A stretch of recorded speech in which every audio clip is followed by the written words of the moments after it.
Chapter 1. The Hurricane. The wind how fiercely it blows. As Su Xiao stepped outside to ride the shared electric bike to work, she was taken aback by the ferocity of the gusts. The weather forecast from the previous evening had assured clear skies for the day. As she pedaled towards her office, the biting wind cut across her face like a knife. Just a little longer, she was only 5 minutes away from the assembly point. Suddenly, the sound of metal sheets being tossed about filled the air, leaving Su Xiao struggling to maintain control of her bike. As she turned, the bike lurched uncontrollably, sending her tumbling to the ground. Her arms, cheeks, and thighs stung from the abrasions, and just as she attempted to rise, a pair of red underpants flew at her face, propelled by the wind. With a scowl, she hastily discarded them. This year, due to the oppressive heat, the neighboring city of Yu had resorted to artificial rain, resulting in undergarments raining down from the sky. Yet here in this supposed summer retreat, it seemed the same bizarre phenomenon had taken hold. As she bent to retrieve her fallen bike, a sudden gust caught her off guard, nearly sending her sprawling head first into a flower bed. Miraculously, she regained her balance just in time. Cursed winds!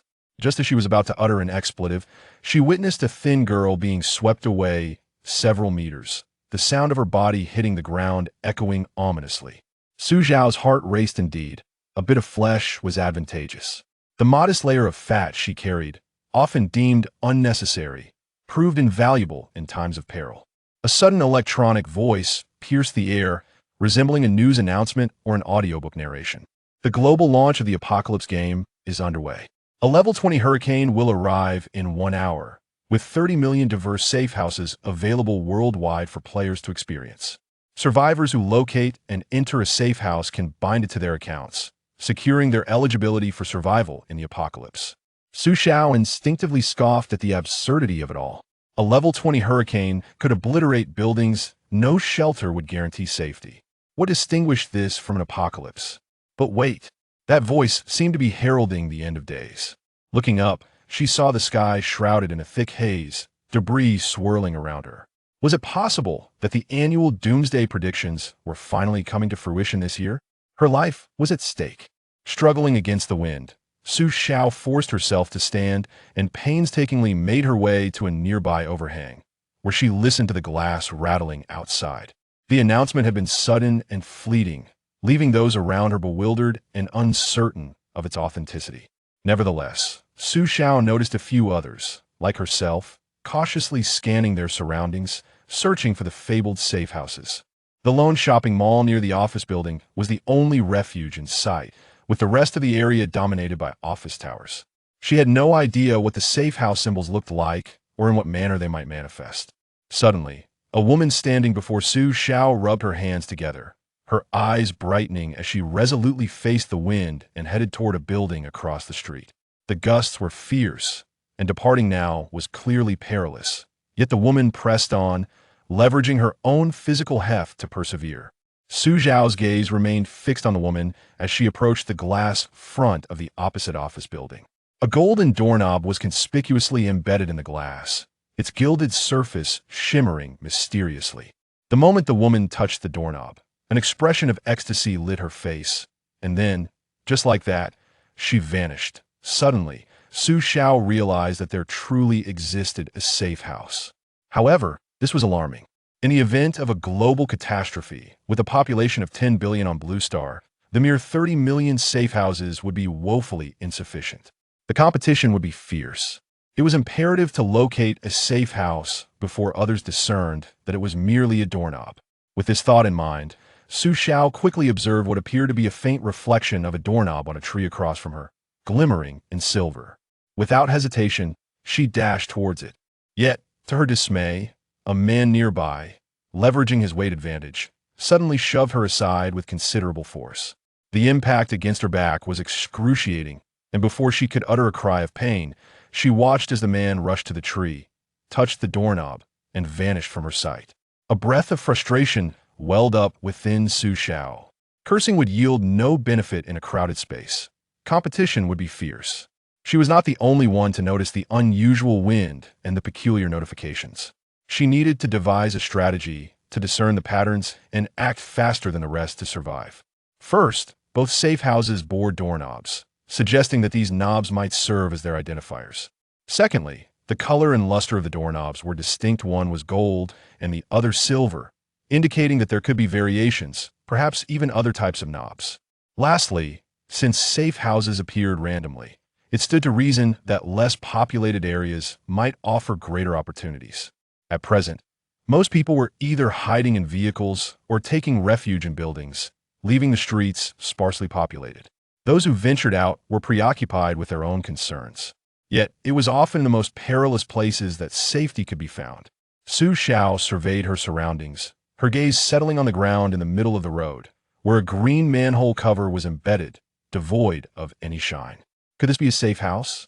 The wind on the road was intensifying, nearly toppling people over, while the sturdy buses creaked ominously and the trees swayed precariously. No one dared to venture into the street. Gritting her teeth, she decided to take the risk. Who would dare to install such an automatic door handle on a manhole cover? It was not as if she were heading home. However, the wind continued to rage, and with just a single step, she could feel it pushing her backward. Braving the wind would undoubtedly be a significant challenge. If she did not reach the doorknob quickly, she risked being blown away or discovered by others. The only feasible approach was to utilize the advantage of distance, gauge the wind direction, position herself in front of the doorknob, and harness the wind to propel herself forward, achieving her goal with greater efficiency. Resolute in her decision, Su Xiao stepped outside, confronting the wind head-in, her bold demeanor naturally attracting the attention of those nearby. "Look, that girl must have found a safe house. Let's follow her," someone exclaimed, prompting several others to join Su Xiao, scanning their surroundings for any signs of the safe house. Su Xiao pressed forward against the wind for 50 meters, catching a glimpse of the doorknob not far behind her. Suddenly, a robust hand draped over her shoulder. "Miss, did you see the safe house? My eyesight isn't the best. If you spot it, let me know, and we can go together." The man towered at nearly 6 feet 4, his imposing stature making Su Xiao feel diminutive in comparison. "Brother, am not entirely sure," Su Xiao replied with a smile, her gaze resolutely fixed ahead. "But I might have misinterpreted what I saw." The man, however, remained unconvinced. He leveraged his physical advantage, positioning himself ahead of Su Xiao while keenly observing her movements, certain that he would locate the safe house before she did. Unbeknownst to him, at that very moment, the wind suddenly intensified, causing the crowd to stagger backward. It was then that Su Xiao seized the opportunity to feign being swept off balance by the gust, tumbling onto the road and rolling due to her unstable footing. The onlookers gasped, eager to follow, yet Su Xiao's roll brought her to the center of the road, an alarming sight indeed. In the distance, a swaying bus approached her, and the crowd gasped in horror, a single voice piercing through the panic, "Su Xiao." The bus driver, equally startled, slammed on the brakes. In the next instant, the girl vanished from sight, a picture of disarray upon the ground. Chapter 2. The cellar. The darkness enveloped Su Xiao, while the whistling sound from above signified a tempestuous wind raging outside. "Congratulations, you have entered the sanctuary. Remaining here for 1 hour will tether you to this refuge. Should you depart during this interval, the binding duration will reset, allowing the sanctuary to be accessible to other survivors. Time remaining until the impending hurricane disaster, 36 minutes and 28 seconds. Only a fool would dare to venture forth." The cellar was enveloped in utter darkness, rendering visibility non-existent. Fortunately, she had brought a bag to assist her. Su Xiao commenced her search through her belongings. Within, she discovered a notebook, some tissues, a bottle of water, 2 marinated eggs, 2 mooncakes, and a bottle of milk that she had yet to consume from the previous day, alongside a high-capacity power bank and half a pack of sanitary napkins. Not too shabby. Her phone within the bag emitted a beep, signaling a message, surprisingly revealing that a signal persisted within the confines of the safe house. The message was from the company group, with management addressing all employees. "Attention all staff. Today is a regular workday. Please clock in, as usual. Latecomers will face attendance deductions." Su Xiao thought to herself, "Surely, this fool does not believe this is merely an ordinary breeze." Almost immediately, a colleague inquired, "Indeed, the wind is ferocious today. My electric bike was swept away. May I clock in an hour late?" "Indeed, I may also arrive half an hour late. I am nearly at the office. However, an unfortunate accident has resulted in significant traffic congestion. The management swiftly reacted, remarking, "Had you departed half an hour earlier, could this predicament have been averted?" Su Xiao clicked her tongue in disbelief. Could she genuinely anticipate her superior to exhibit understanding towards the challenges faced by employees?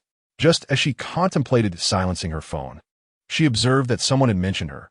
"Su Xiao, I just spotted you. Did you suddenly vanish from the thoroughfare upon discovering the safe haven?" Upon a fleeting glance at the message, she discerned it was from Yang Hai. A delightful remark indeed.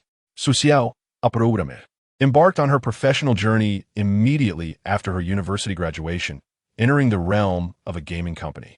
As is widely acknowledged, programmers possess a distinct reputation. The company touted a work schedule from 9 to 6, inclusive of an hour for lunch, and promised one day off during the week alongside 2 days off on the weekend, with an internship salary of 8,000. Yet, who could have anticipated that from her very second day, she would be inexplicably ensnared in a grueling 996 work routine?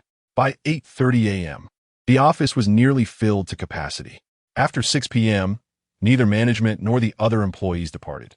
They persevered until 9 p.m., when management began to exit in dribs and drabs. Su Xiao, unwilling to acquiesce to this culture, resolutely began her departure at precisely 6 p.m. on the third day, promptly clocking out with her bag in hand.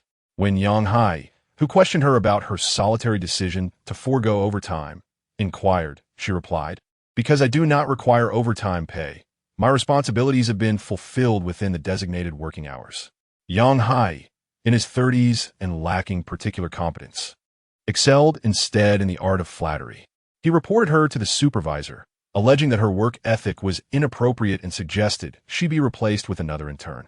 Unbeknownst to him, the following day, a significant bug surfaced within the gaming project, one that had long been lurking and was beyond the capabilities of the company's programmers to rectify. It was Su Xiao who intervened and resolved the issue.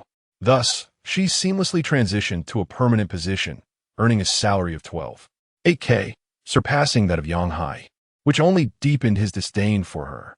However, within the group chat, someone deliberately inquired about her, evidently having noted her absence on the highway, seeking to extract information. Su Xiao opted not to respond. She deactivated WeChat and activated her mobile flashlight to illuminate the safe house for inspection.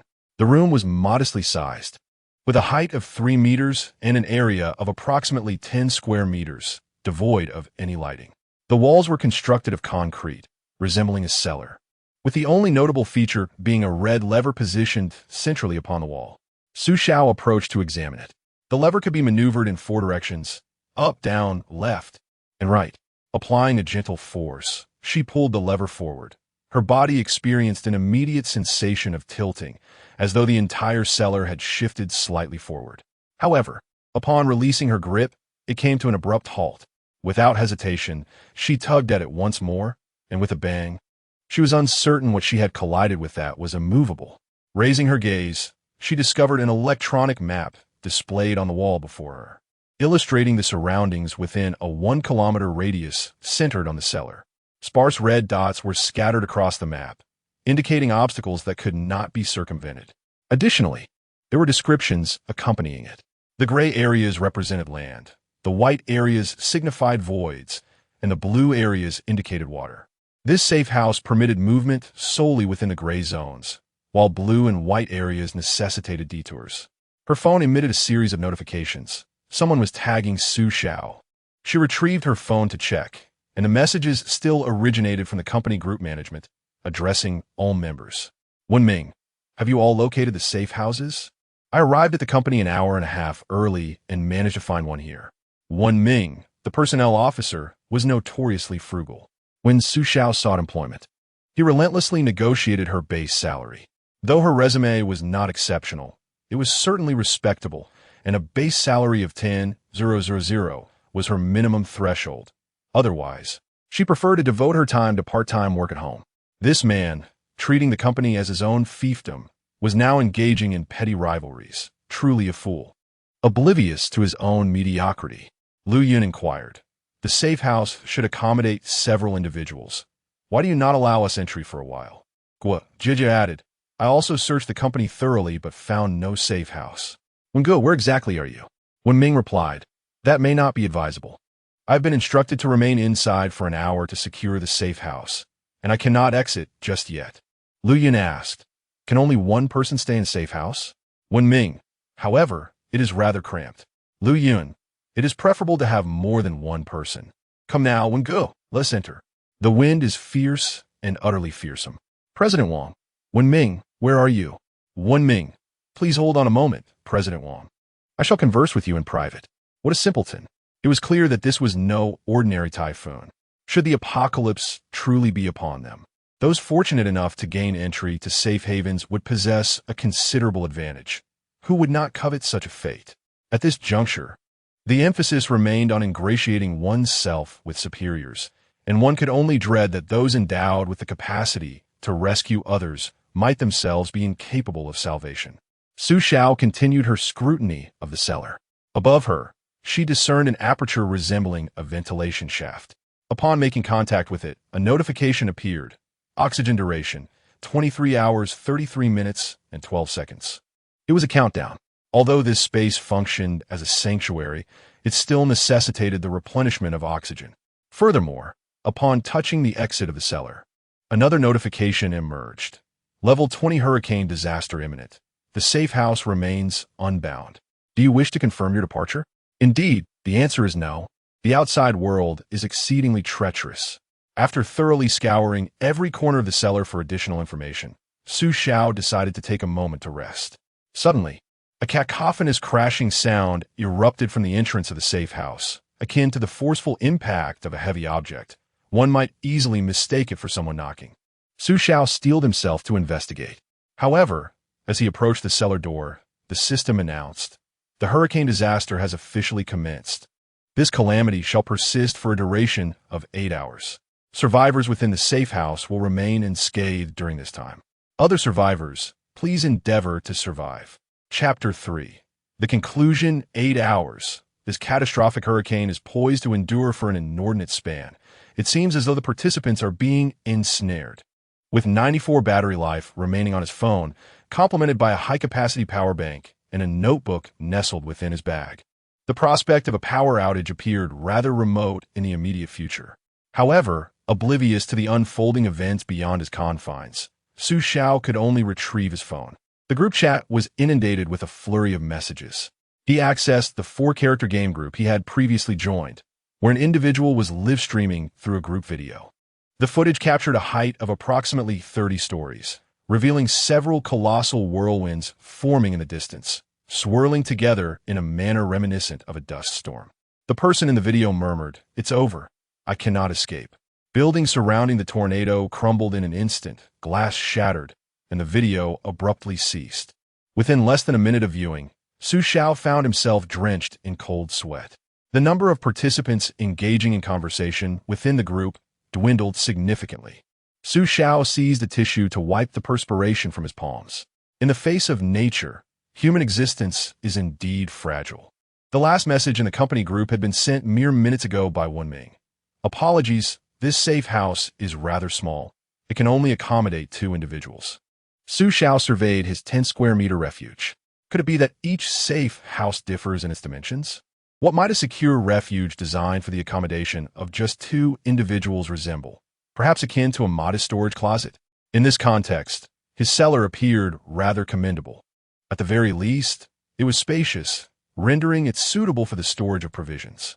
Unfortunately, no one had responded in the group for an extended period, which did not augur well.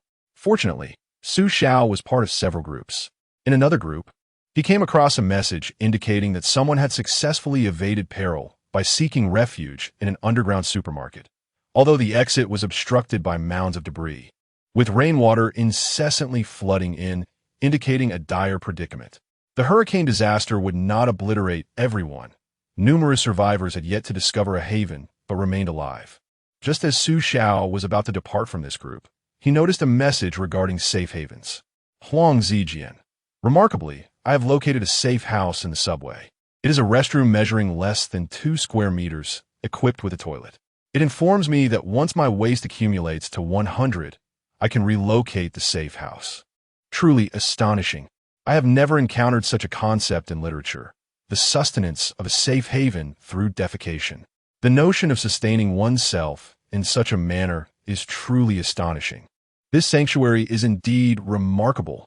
Su Xiao exhibits a trace of obsessive-compulsive tendencies. For instance, she finds it utterly unfathomable to envision herself relieving her bodily needs in a cellar, as this would entail sharing the confined space with excrement. No, she must persevere. A dialogue transpires within the group chat. Dream of 900 million girls. At least you are afforded the luxury of a toilet. I am relegated to a squat toilet, devoid of any seat.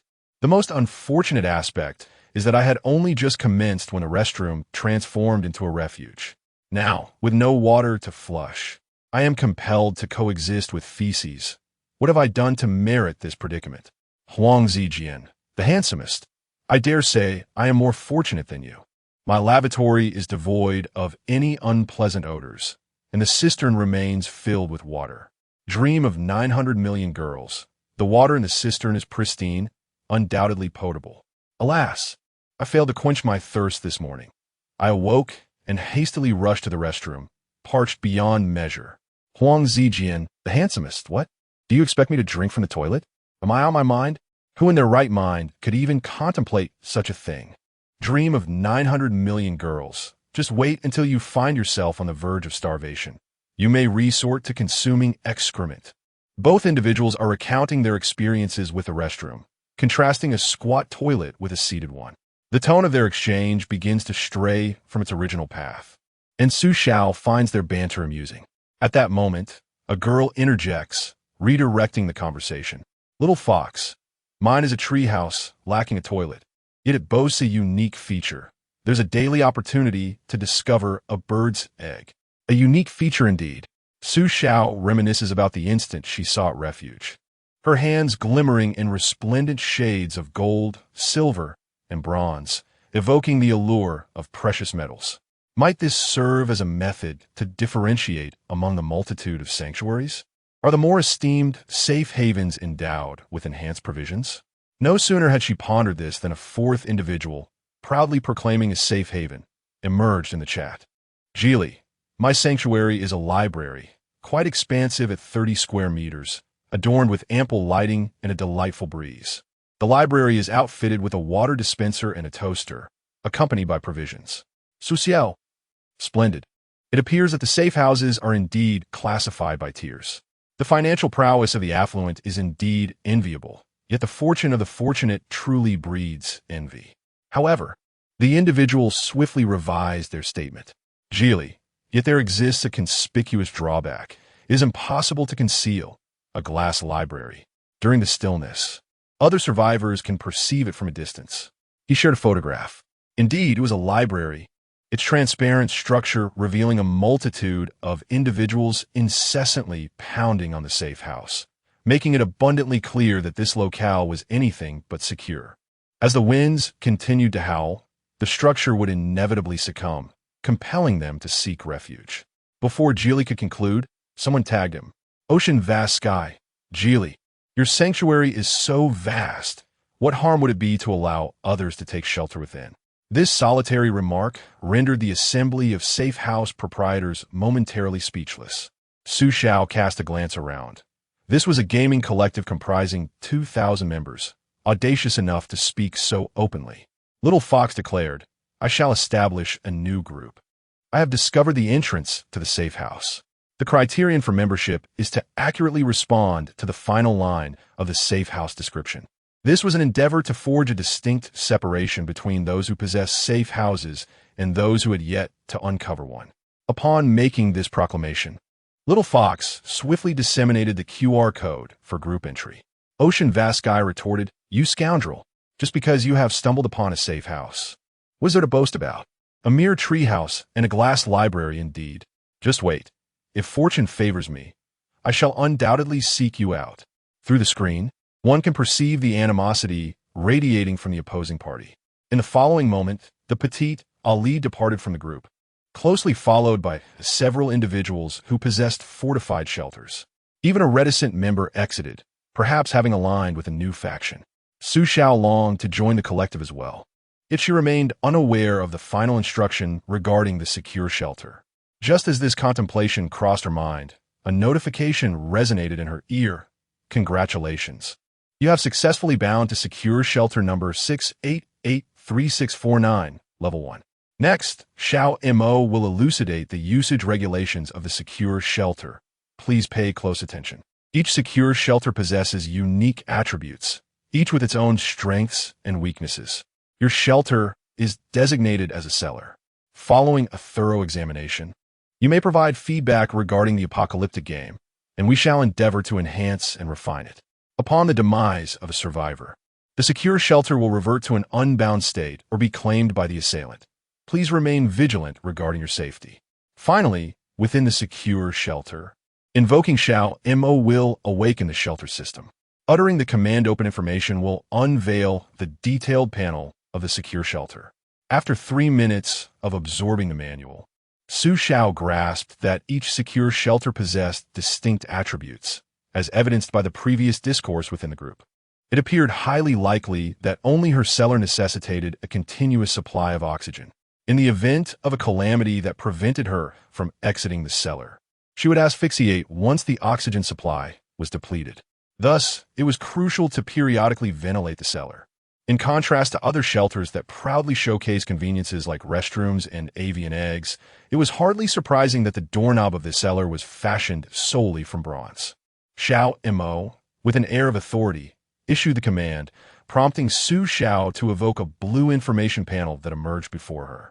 Chapter 4.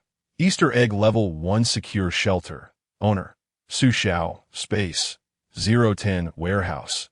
010 Oxygen Duration: 22 hours, 58 minutes, and 38 seconds. Indoor temperature: 21 degrees. The information presented was brief, providing minimal utility. However, it did reveal the duration of the available oxygen.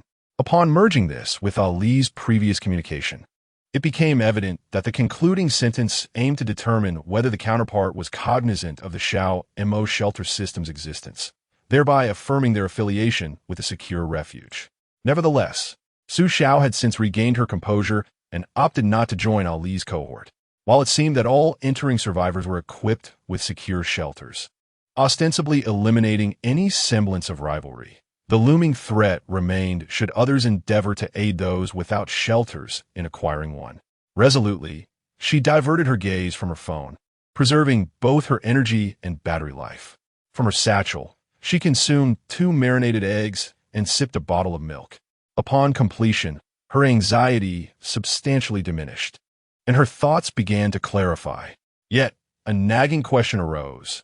If this so-called secure shelter truly existed, would there be other calamities impending within the next 8 hours? No, she could not remain passive. The cellar was in motion, and she needed to take decisive action. Her mind wandered back to the survivor who had sought sanctuary in the subterranean supermarket. Supermarkets are regularly replenished, particularly the larger ones that typically feature underground storage facilities. She contemplated whether it was feasible to navigate the cellar in order to locate the supermarket's hidden reserves. With a swift gesture, she retrieved her phone and accessed the map, identifying the largest supermarket in the city. After confirming her course, Su Xiao resolutely grasped the joystick once more. After more than 30 minutes, Su Xiao had mastered the controls, adeptly steering the underground refuge to circumvent safe houses and inaccessible zones, all the while frequently glancing above to evaluate the situation on the surface. When disaster struck outside the cellar door, a notification would appear at her touch. Wind speed outside the safe house has reached 20 levels, classified as a catastrophic hurricane. The door cannot be opened. Conversely, within a secure environment, the message would transform to, there are no other survivors within 50 meters of the safe house. Should others be present, Su Xiao would abstain from venturing outside. Only in their absence would she cautiously peer beyond the threshold. Ultimately, she succeeded in positioning the cellar within the subterranean storage of the supermarket, a task considerably more arduous than executing a parallel park. As the most extensive and well-stocked supermarket in the city, it operated from 10:30 a.m. until midnight, with fresh produce beginning to diminish in price post 8 p.m. The merchandise available was in ample quantities, sufficient for Su Xiao to sustain herself for a fortnight, providing excellent value for her expenditure. The hurricane had commenced around 8 a.m. that morning, indicating that the supermarket would likely be devoid of personnel at this hour. Upon touching the exit, a notification confirmed there are no other survivors within 50 meters of the exit. Reassured, Su Xiao promptly made her exit. You have departed from the safe house. The cellar cannot be relocated following your departure. Please remember the location of the safe house entrance. The resource passage will be inscribed in the form of a tattoo on your left palm. Touching the palm will facilitate the transfer of resources into the safe house. Natural resources may occupy up to 80 of the safe house's capacity. Please do not exceed this limit. A warmth surged through her arm as a black square mark emerged in the center of her left palm. Without further delay, she activated her phone's flashlight and hastily searched for supplies in the underground storage. The supermarket storage area was distinctly categorized into segments: personal care, frozen goods, snacks, and beverages. Su Xiao instinctively reached for water, the essence of life. The moment her left hand made contact with the water, a resource notification manifested. Natural resource, validity, 7 days. Was there a time constraint? Su Xiao meticulously scrutinized each item. Indeed, all foodstuffs were classified as natural resources, possessing a mere validity of 7 days. In contrast, while furniture lacked an expiration date, it did exhibit durability. Once this durability diminished to zero, the items would decay and render themselves unusable. Textiles, including sheets, blankets, mattresses, and garments, bore no expiration and could be utilized indefinitely, albeit devoid of attributes suited for survival in apocalyptic conditions. Daily necessities and appliances were consumable items, becoming ineffective upon usage. Had the food not been subject to a time constraint, she would have dedicated at least 9 square meters of her 10 square meter cellar for storage, even going so far as to slumber atop her provisions of food and water. This revelation subdued her inclination to hoard provisions, prompting her instead to focus on stockpiling essential goods and consumable appliances. Furniture was disregarded due to its substantial spatial demands and classification as a durable item, which, akin to food, would cease to exist once its durability diminished to zero. She cast dozens of boxes of water, along with her coveted instant hot pot, noodles, and snacks, into the cellar, amassing supplies sufficient for 2 months. When alert appeared, space 110. Subsequently, Su Xiao ventured into the furniture section to select a foldable sofa bed, measuring 2 meters in length, 1 meter in width, and half a meter in height. This ingeniously designed piece could be both extended and retracted, serving as both seating and a bed. Additionally, she acquired a small table for dining convenience. With the inclusion of these 2 items, the spatial occupancy escalated to 2/10. Thereafter, she scoured the home appliance section, gathering an abundance of consumable electrical devices and daily necessities.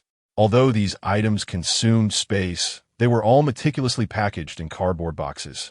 And pressed for time, Su Xiao opted to store them in the safe house without unboxing each individually. As she traversed the dimly lit lingerie section, a flicker of white light caught her eye in a secluded corner. Instinctively tightening her grip on the baseball bat she had procured from the sports area, she approached with caution. Upon rounding the corner, she stumbled upon an unusual chest resembling a pirate's treasure box, radiating a white glow, with a label overhead declaring, Level 1 chest. As she reached out, Su Xiao was confronted with the choice of either transferring the chest directly to the safe house or opening it on the spot. Naturally, she chose to unveil its contents. However, the revelation proved somewhat anticlimactic, disclosing merely a bottle of mineral water and a chocolate bar. Yet, the subsequent notification startled her. Detected, you are the first survivor in the apocalypse to open a white treasure chest. Treasure chest bonus activated. In the future, every white chest you discover in the apocalypse will yield double rewards. To her astonishment, there was indeed an unexpected delight. Nevertheless, Su Xiao had scant opportunity to revel in this announcement, for it signified that each ensuing day could devolve into a battle for existence. The sustenance contained within the chest metamorphosed into abundant portions, unbound by expiration dates. After securing 2 bottles of water and 2 chocolate bars in the cellar, the chest dissipated, and the inventory status of the safe house transformed. Inventory: 210, 500 milliliters drinking water 2, chocolate bars 2. Thus, it became evident that natural resources occupied space devoid of attributes, while food possessed expiration dates. In contrast, the resources within the chest consumed the safe house's storage and could be stacked, suggesting that the true provisions worthy of accumulation were the apocalyptic supplies discovered within the chests. Su Xiao promptly embarked on her task, meandering through the vast underground storage, nearly losing her sense of direction. However, despite the cellar being filled to 80% capacity, she had yet to uncover a second chest. It seemed these treasures were not so readily discovered. Nevertheless, the cellar was mobile, and she resolved to seek fortune in an alternate location. Chapter 5.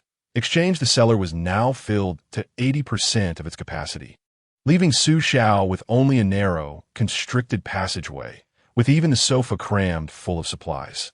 A sense of regret enveloped her. Had she been aware of the necessity to pack lighter, the ensuing cleanup would have been far less formidable. After a moment of reflection, she inquired, "Xiao Mo, could you assist me in creating some space?" Xiao Mo replied, "Yes, no. Remove all natural resources from the safe house."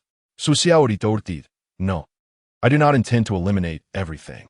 To her astonishment, Xiao Mo hesitated, responding after a brief interlude, "Do you require the clear trash function?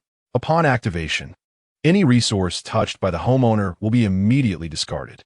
Such an extraordinary capability took her by surprise. Su Xiao instinctively responded, "Thank you, Xiao Mo."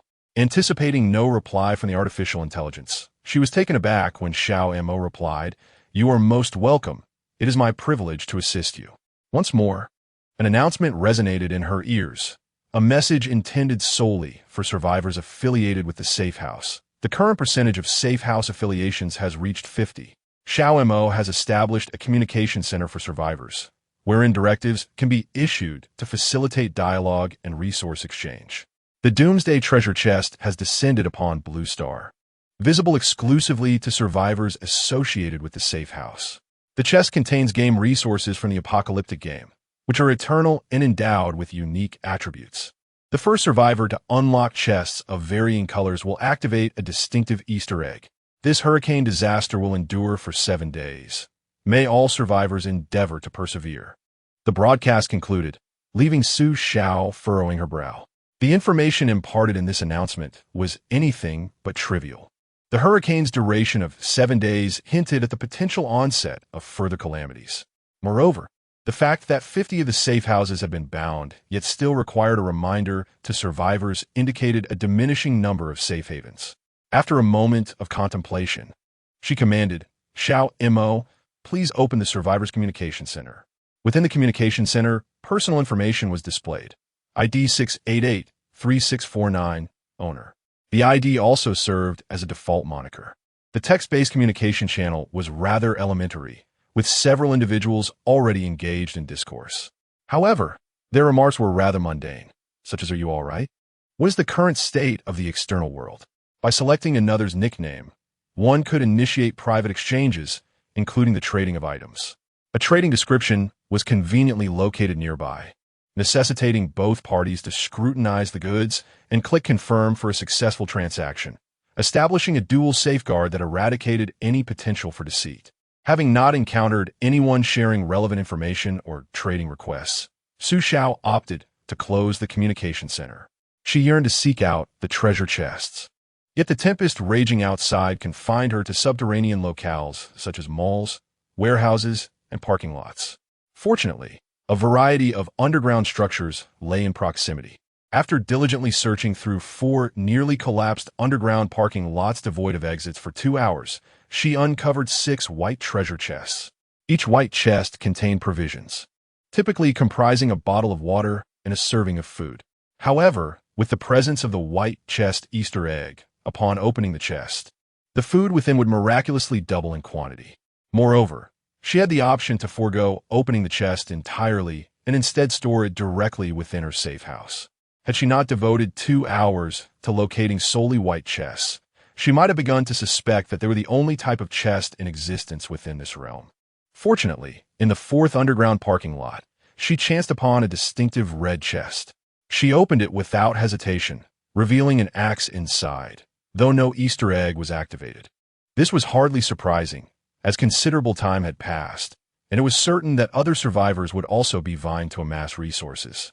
Level 1 Fire Axe. Description: it is somewhat weighty, yet exceptionally sharp.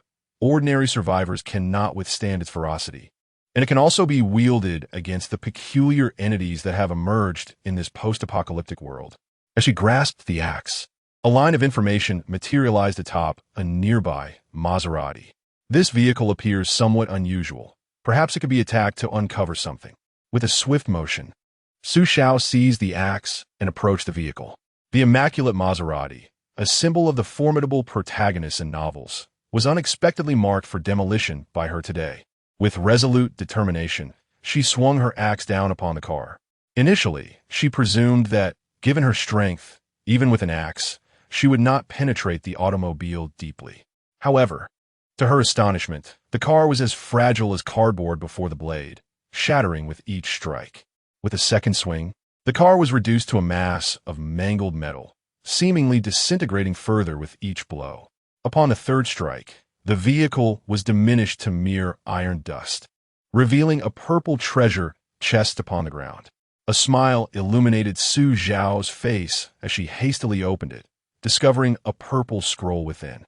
There were no celebratory prompts, as one could only observe attack notifications upon acquiring a red weapon. Naturally, others had procured red weapons before her, and thus, they would have engaged with information-laden structures prior to her. She secured the purple scroll in her safe house, and a message emerged. Warehouse capacity insufficient. Unable to store in safe house. Please use directly or place in safe house before utilizing. Insufficient warehouse capacity? Without a moment's hesitation, Su Xiao resolved to proceed with the task at hand. The requirements for the construction of the weapon station were as follows. Iron blocks 04, wooden planks 08. It would consume one space within the safe house. Iron blocks and wooden planks. Where might one procure such materials? The tempest had abated. Congratulations were in order for all survivors who had endured the trials. The subsequent 4 hours would offer an unequivocal respite, free from calamities. Survivors were encouraged to venture forth in search of resources. Upon confirming the time, it was precisely 4 p.m., indicating that this period of absolute safety would extend until 8 p.m. What dangers lay in wait beyond that hour? At present, Su Xiao's cellar overflowed with provisions, having successfully opened 7 white treasure chests. However, the assortment was markedly diverse. She now possessed 6 bottles of mineral water, 2 bottles of white peach soda, 2 bottles of milk, and 4 bottles of cola. The edible items included chocolate bars, chips, chocolate cakes, among others. Only identical types of food and beverages could be stacked. Otherwise, they would occupy distinct slots within the warehouse. With her warehouse slots completely filled, the resource channel of the safe house became inoperative, and treasure chests could not be claimed unless she created additional space. Nevertheless, removing supplies from the warehouse would also consume space, and her current capacity was entirely full. To retrieve anything, she would need to discard surplus natural resources. After a period of reflection, Su Xiao accessed the Survivor Exchange Center. The messages within the center had proliferated, with the majority of survivors having already opened their treasure chests. Owner 1820384 offered a 1 square meter safe house expansion item in exchange for a weapon. Owner 28495 sought 2 units of food resources for any level weapon. Owner 1083745 proposed 3 white treasure chests for any level weapon. Owner 293473 requested 1 unit of oxygen tank in exchange for 3 days of water and food. Su Xiao perused the messages, observing that most individuals were in pursuit of weapons, suggesting their awareness of the necessity for arms to unveil special resource prompts. Only the offer for the oxygen tank captured her interest significantly. Chapter 6. The turtle sage as a torrent of messages surged forth with alarming speed. Apprehensive of overlooking vital information, Su Xiao selected owner 734's message to initiate a private dialogue. She inquired, "Do you require sustenance and water?" The natural resources possess a mere 7-day shelf life. After a moment's reflection, the other party responded, "If it concerns natural resources, I would need to barter for a week's supply of food. Isn't that an exorbitant demand?" Social contest. The reason you seek to trade for the oxygen tank is that it holds no value for you. Am I correct? No one would consent to barter 7 days' provisions for something of no practical use. The counterpart retorted, "Yet, you seek me out for the exchange precisely because you require it. Recognizing its necessity, one must be prepared to pay a price." Su Xiao chuckled softly. "I can only offer 3 days' worth. Anything beyond that is out of the question. Unless you are inclined to reveal how you acquire the oxygen tank, I might consider extending my offer to 5 days. While she indeed coveted the oxygen tank, the other party merely requested 3 days in exchange for the information, without stipulating that it must consist of apocalyptic resources. To anticipate 3 days to metamorphose into 7 is rather avaricious. At this moment, it becomes apparent that even natural resources would ignite one's interest.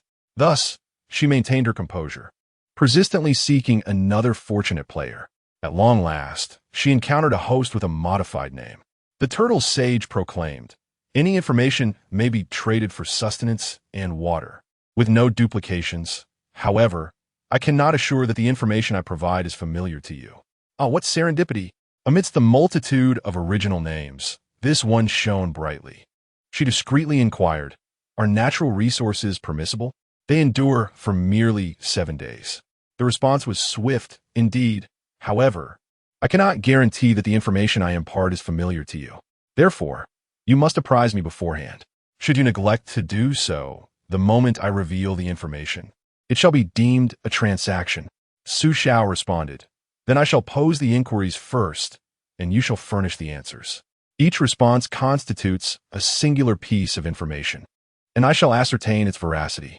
The other party contemplated for half a minute and concurred. Su Xiao commenced her questioning. "The white chest contains provisions. The red chest is filled with armaments, and the purple chest is brimming with miscellaneous items. Someone desires to exchange an unopened blue chest for a week's supply of natural food resources, yet I remain oblivious to its contents. Are you aware of them?" Although Su Xiao had never encountered a blue chest, she ventured a speculative guess regarding its existence. The turtle sage candidly replied, "I have never laid eyes on a purple chest. My knowledge extends only to the white chest, which harbors sustenance, the red chest that shelters weaponry, the blue chest containing various items, and the green chest filled with flora. The treasures procured from the blue chest are entirely contingent upon fortune. They may be advantageous or otherwise. Should you possess an abundance of natural resources, you might contemplate giving it a try." Such an unreserved response. The purple chest is said to enclose blueprints, and it is quite probable that the oxygen tank is derived from a blue chest. This individual provided a comprehensive elucidation, rectified her misunderstandings, and dispensed sound counsel. Su Xiao then inquired, "What do you know about safe house information? What classifications of safe houses exist? For example, my current knowledge encompasses various classifications such as plant species, vehicle categories, architectural styles, and more." This classification was rather extensive, incorporating nearly all that she was familiar with, largely to circumvent repetitive information. After a brief pause, the other participant responded, "There are also classifications for animals, including turtle shelters, leopard enclosures, and birdhouses." This revelation was genuinely captivating. She couldn't resist inquiring, in the context of animal sanctuaries, will the creatures face peril? After a considerable pause, the other party finally replied, "It appears that all varieties of safety houses share similar requirements and constraints concerning their driving mechanisms. For instance, the propulsion for vehicles is derived from fuel, whereas animal safety houses rely on animal feed. Presumably, plant safety houses necessitate sunlight or water, although I'm not entirely certain, as the characteristics of each safety house differ." This response was indeed quite credible. Su Xiao believed the conversation had reached its conclusion, but to her astonishment, the other party sent an extensive message. For example, the sunflower safety house can traverse during the day, but remains stationary at night. The tree house is capable of movement, yet only in accordance with the daily growth of its roots. Today, it can move 100 meters, while tomorrow, it may only advance another 100 meters. Consequently, I'm unable to provide a definitive answer regarding the fate of animals within the animal safety house. Su Xiao meticulously calculated the conveyed information. The reference to blue and green treasure chests constituted one piece of information. The existence of animal safety houses and their operational endurance represented two distinct pieces of information. Furthermore, the unique movement mechanisms of the sunflower safety house and tree house accounted for an additional two pieces of information. Thus, the response was both thorough and plentiful, reflecting considerable sincerity. Su Xiao remarked, I shall allocate 5 portions of sustenance to you based on the standard provisions found in the white treasure chest. 1 bottle of water plus 1 portion of food. After communicating this, she dispatched 5 bottles of water and 5 bags of chocolate pies. Upon receiving the provisions, the other party perceived Su Xiao's generosity, inquiring, Boss, do you possess an ample supply of natural food resources? I aspire to forge a long-term alliance with you, wherein I supply you with information in exchange for a more generous allocation of sustenance. To speak candidly, the provisions found within the treasure chests are lamentably inadequate. They scarcely constitute a proper meal. The other individual was likely a man, and he seemed to be in urgent need of nourishment. In light of this predicament, the initiative resided entirely with Su Xiao. She responded, I can accommodate that, but I cannot determine whether the information you provide is already within my knowledge. Therefore, you must first present the information, and I shall assess it. If it indeed contains insights unknown to me, I shall then grant you 1 portion of food. Turtle Sage, indeed, you are truly generous, boss. Turtle Sage, I find myself reluctant to recount this tale. Yet I was ensnared in a predicament whilst navigating a self-driving vehicle through a foreign desert. When my automobile succumbed to mechanical failure, I was engulfed by a tempest that whisked me away, leaving me bereft of all my equipment. Fortunately, I endured and stumbled upon a sanctuary within a turtle. As I took refuge inside, the turtle exhibited erratic movements, and, as a survivor, I found myself unable to steer its course.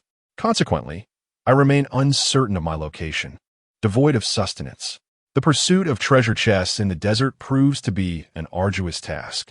Due to the temporal disparity, evening had already settled on the other side. After enduring an entire day stranded in the desert, exacerbated by the cataclysmic hurricane, I had consumed nothing. I had merely unearthed a solitary food treasure chest, which contained a bottle of milk and a diminutive cake. The game audaciously asserted that this constituted a meal, an absurdity, for even felines consume more than this.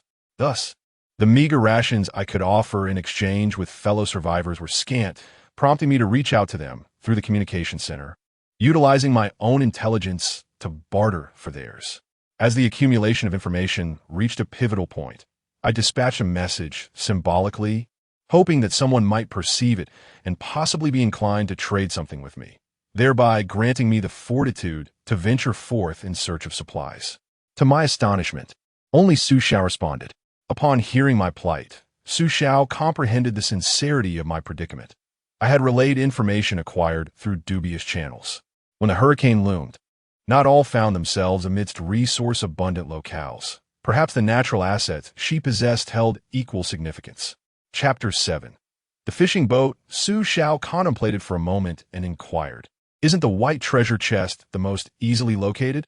The turtle sage responded, I am not entirely sure. In the vast desert, I have unearthed merely 4 treasure chests, 1 white and 3 red. The knowledge regarding the other chests was acquired from others. Su Xiao pondered. Were these discovered during the hurricane disaster? Wasn't the tempest rather fierce? The turtle sage elucidated, you see, during a tornado, the energy is most potent around the periphery. However, the eye of the storm remains astonishingly tranquil. From within my shell, I can observe that my location in the desert lies precisely within the eye, allowing me to search. Su Xiao then comprehended the situation. She had endured the disadvantage of being unable to perceive the external circumstances while confined in the cellar. Su Xiao suggested, the exchange center is bustling with individuals in pursuit of red treasure chests.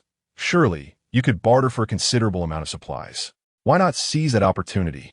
The turtle sage took a considerable amount of time to reply, inquiring whether one would be inclined to exchange knowledge pertaining to weaponry. However, in return for such information, I insisted on receiving insights that were beyond my current knowledge. The exchange of information could only occur for valuable revelations, underscoring the gravity of the situation, particularly given that this was not their inaugural collaboration. Su Xiao then inquired, "Are you aware of the method to procure purple treasure chests?" The turtle sage responded, "I do not." Su Xiao, providing water and sustenance as recompense for the answers to the preceding inquiries, continued, "If you are unaware, you may proceed." The turtle sage, upon noticing the provisions presented, exchanged information without the slightest hesitation. When you simultaneously possess 3 level 1 weapons and enter the safe house system, a prompt will emerge. 3 level 1 weapons can be synthesized into 1 level 2 weapon, though this synthesis necessitates a weapon station, the nature of which remains unknown to me. Thus unfolded the revelation. Su Xiao's eyes glimmered with understanding. This information was paramount, capable of being distilled into 2 distinct concepts. The capacity to synthesize lower-tier weapons into higher-tier counterparts demonstrated that weapons indeed possess levels, suggesting the existence of locations that demand superior armaments. Furthermore, the prospect that 3 level 1 weapons might culminate in the creation of a single level 2 weapon incited a contemplation. Could the safe houses, denoted by indomitable red dots upon the map, also be amenable to synthesis? The turtle sage urged, "Now it is your turn. What knowledge do you possess?" Su Xiao responded, "The purple treasure chests yield blueprints, which I can discern upon acquiring weapons. Special information manifests on nearby vehicles, and by assailing these vehicles, a purple treasure chest emerges. The blueprint pertains to the weapon station." The turtle sage exclaimed, alas. He was taken aback. He had been the first to acquire a red weapon treasure chest, which promised double rewards. Yet, there were no structures in the vicinity. At a glance, the landscape was dominated by endless sands, where encountering a sand hedgehog or a sand snake was a rarity. This very reason enabled him to swiftly identify the red treasure chests amidst the vast desert. The red chests stood out prominently, while the white ones tended to be easily overlooked during daylight. Now, he was informed that the purple treasure chest contained blueprints, yet these could only be obtained from vehicles, implying that it would be unfeasible to procure such blueprints within the desert. After considerable contemplation, he sent a message to Su Xiao, but received no response, indicating that she was clearly no longer at the communication center. Indeed, Su Xiao had departed from the communication center. After exchanging information with the turtle sage, she had cleared enough space in her inventory to set aside the doomsday resources from her warehouse. Preparing to venture out for supplies, she decided against opening chests on-site this time, opting instead to collect the chest directly. Manipulating the joystick, she searched for the stationary red dots. However, it was evident that most of these had already been discovered. The likelihood of locating an unbound safe house was slim. Furthermore, to bind an unbound safe house, one must remain inside for an hour. Suddenly, a loud bang echoed, as if encountering an obstacle, causing the joystick to halt. Ahead lay a blue expanse of water, yet her electronic map indicated a red dot within the water's vicinity, suggesting the presence of a safe house on the river. Su Xiao promptly exited the basement to investigate. Upon stepping outside, the sight before her left her utterly stunned. The riverbank where her underground hideout had been situated was once the most renowned attraction in the city. However, the picturesque landscape had vanished. From a distance, she could see that many towering buildings had collapsed into ruins, and not a single living soul could be spotted along the riverside. No, that was incorrect. As Su Xiao took a couple of steps forward, she noticed a mangled body lying by the riverbank, causing her heart to race. In the underground warehouse within the safe house, during discussions at the communication center, and even while chatting in a group on her phone, she had never grasped the sheer brutality of the apocalypse until now. Before her lay the dead. Countless corpses lay strewn about, all innocent victims of the hurricane, having been cast into the heavens only to descend once more. Humanity, indeed, reveals its profound fragility in the face of such monumental calamities. Su Xiao steeled herself, striving to regain her composure. According to the map, a red dot lingered upon the river, presumably indicating an unbound safe house. She scrutinized the river's surface intently and discerned an unusual small fishing boat with a canopy nestled along the riverbank. Under ordinary circumstances, a diminutive wooden fishing vessel would have been swept away and rendered unrecognizable by a Category 5 hurricane. Yet here it remained, seemingly unscathed. Upon closer examination, she noticed a silver handle affixed to the boat. Without a moment's hesitation, Su Xiao approached the small fishing craft, which lay approximately 3 meters from a bank. With commendable swimming skills, she plunged into the water and swam toward the vessel. The instant her hand clasped the handle, Su Xiao vanished, her damp form materializing within the confines of the small fishing boat. Congratulations, you have entered the safe house. Remaining within this sanctuary for a full hour will enable you to bind it. Should you depart during this interval, the binding duration will reset, and the safe house will become accessible to other survivors. Indeed, a survivor may bind multiple safe houses simultaneously. Is this provision intended to furnish the survivor with various hideouts? Or, as she speculates, could the amalgamation of 3 safe houses serve to enhance them akin to weapons? However, spending an hour within felt rather protracted. Su Xiao meticulously scrutinized the modest fishing vessel. It was quite unadorned, featuring a canopy to shield against the sun and rain. With an interior space of approximately 4 to 5 square meters, the view was unimpeded, affording a clear sight of the riverbank, a distinct advantage that the cellar lacked.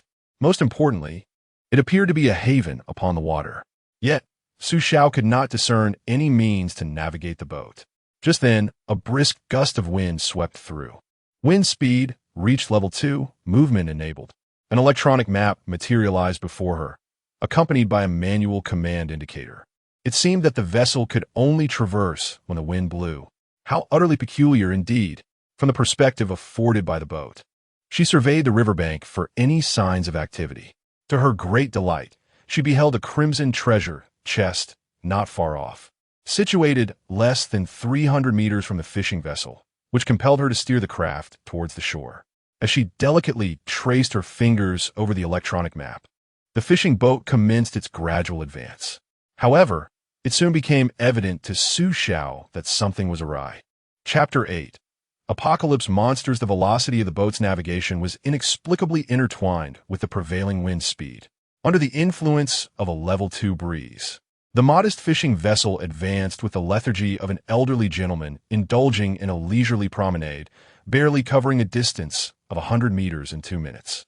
The electronic map abruptly disappeared, and the boat came to a standstill as the wind subsided. Su Xiao was engulfed by a wave of despondency. She lamented that she ought to have reached the riverbank much earlier. As a level 20 hurricane loomed, she might have savored the exhilaration of racing against the elements. Casting her gaze around nonchalantly, she discerned intriguing information regarding a nearby willow tree. This willow tree appears to be extraordinary. Felling it may yield unexpected rewards.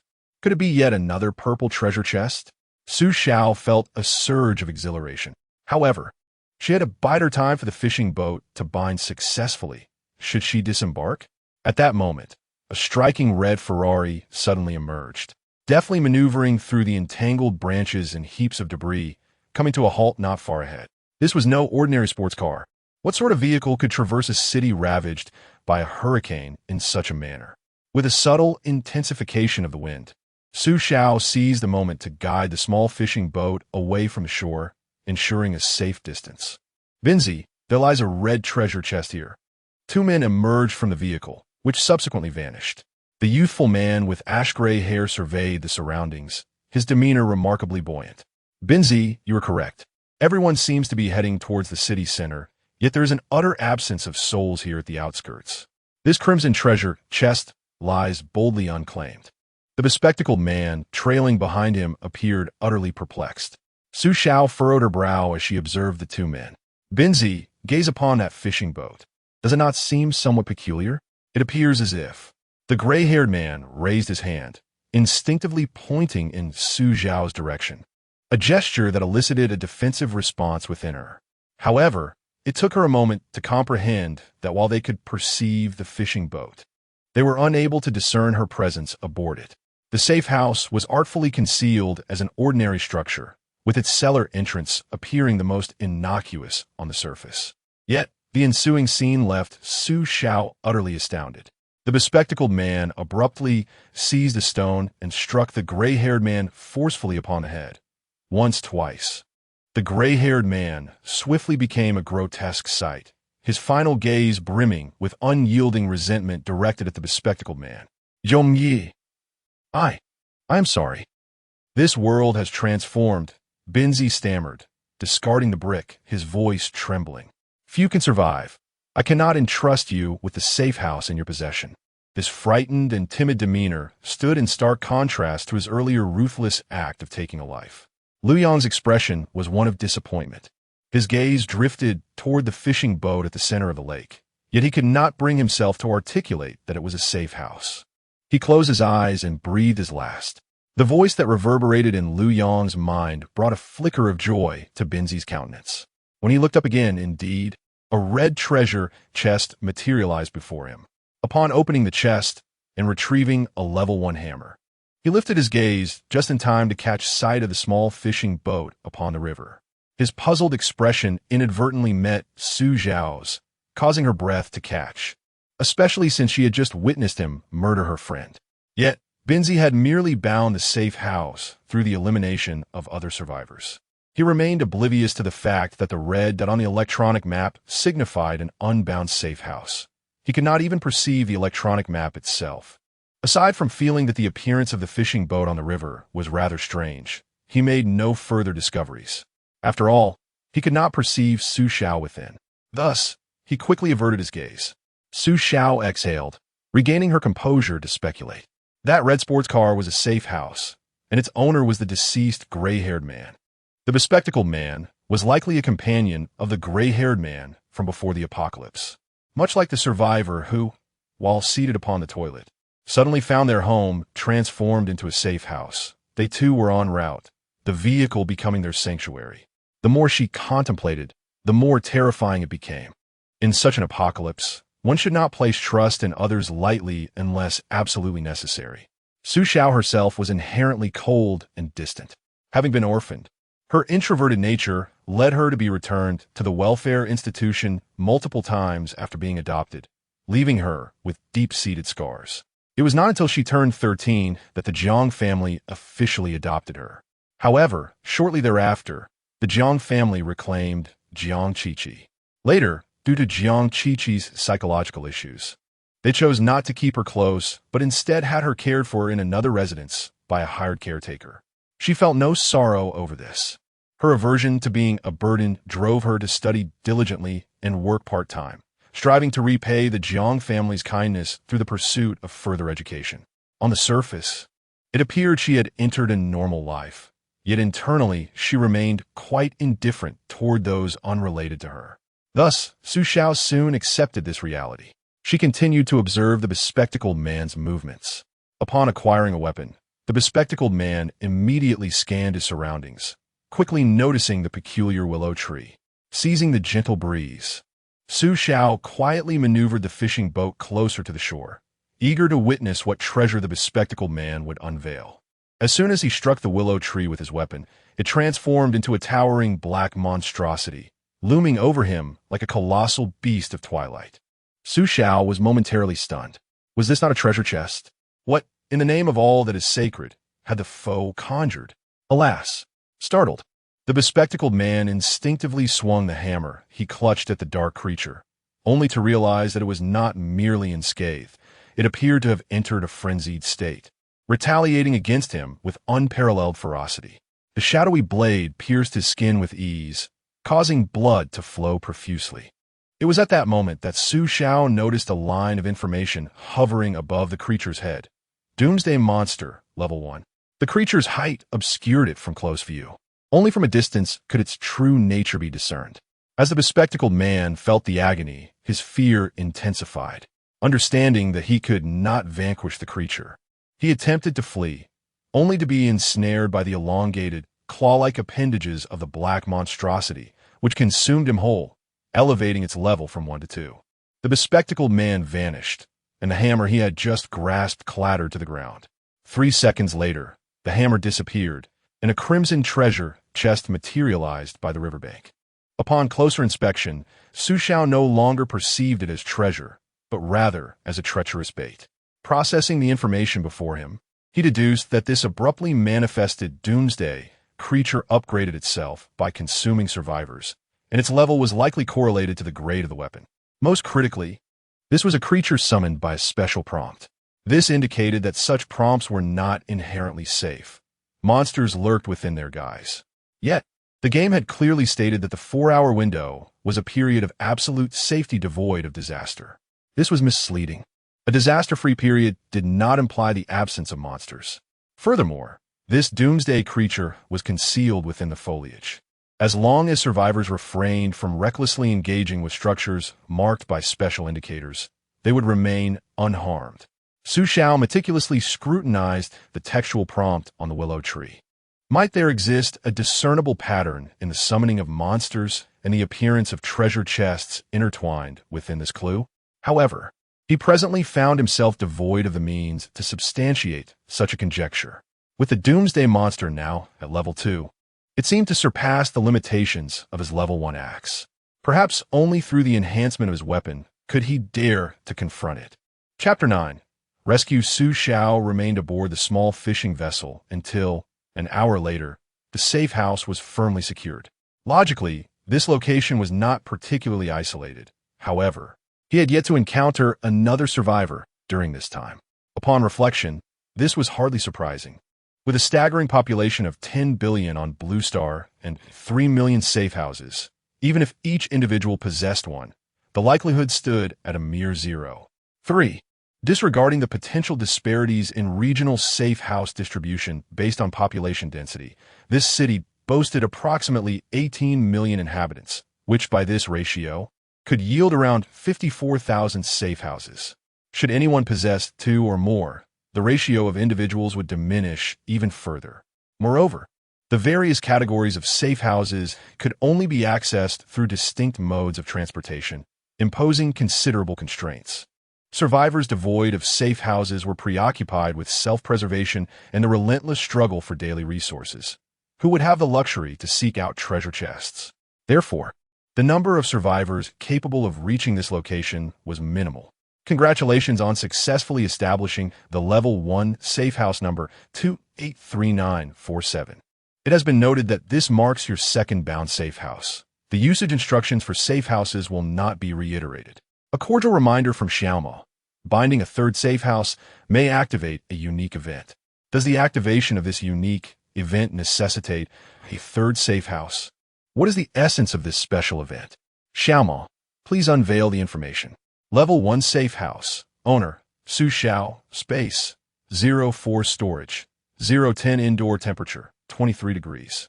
It appears that each safe house possesses an inherent storage capacity of 10, although the spatial dimensions differ. Fortunately, this vessel does not necessitate oxygen reserves. After perusing the information, Su Xiao desembarqueth. Upon turning around, she observed that the once unassuming fishing boat safe house had metamorphosed into a diminutive toy boat nestled in her palm. Fascinating. She tucked the toy fishing boat into her pocket and nonchalantly gathered a nearby crimson treasure chest, which, as anticipated, contained a hammer. There was no need for further inspection. Suddenly, she caught sight of a red toy car that had fallen beneath a willow tree, having been dropped by the man after the tree had enveloped him. Contemplating the toy boat in her hand, she recalled the vanished red Ferrari from earlier as they had approached. Could it be? Su Xiao picked up the toy car. You have acquired an unbound Level 1 safe house. Would you like to bind it immediately? Such delightful fortune. Just as she began to drift into slumber, an opportunity materialized before her. Naturally, she seized it with both hands. In the blink of an eye, the toy car metamorphosed into a magnificent Ferrari. Upon entering, Su Xiao discovered it had been entirely designed as a camper van, boasting a panoramic view of the street through the windshield, allowing her to effortlessly observe the conditions of the ground. The interior was adorned with a solitary seat that could recline for ultimate comfort. You now possess 3 Level 1 safe houses and are eligible for an upgrade. As the inaugural survivor in Blue Star to simultaneously hold 3 level 1 safe houses, we can extend to you bespoke upgrades. Before proceeding, you are required to complete a safe house experience survey and an upgrade intention form. Social post-apocalyptic. Could this be what is commonly referred to as a special event?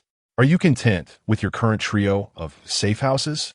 Satisfaction is assessed on a scale from 1 to 5 stars, where 1 signifies dissatisfaction and 5 denotes utmost contentment. While many would cherish even a solitary safe house, what grounds could she have to feel discontented with 3? Without a moment's hesitation, she affirmed her stance. Yes, extremely satisfied. Are you content with the safe house system, Xiaoma? Satisfaction is gauged on a scale from 1 to 5 stars, with 1 representing dissatisfaction and 5 indicating supreme satisfaction. Xiaoma?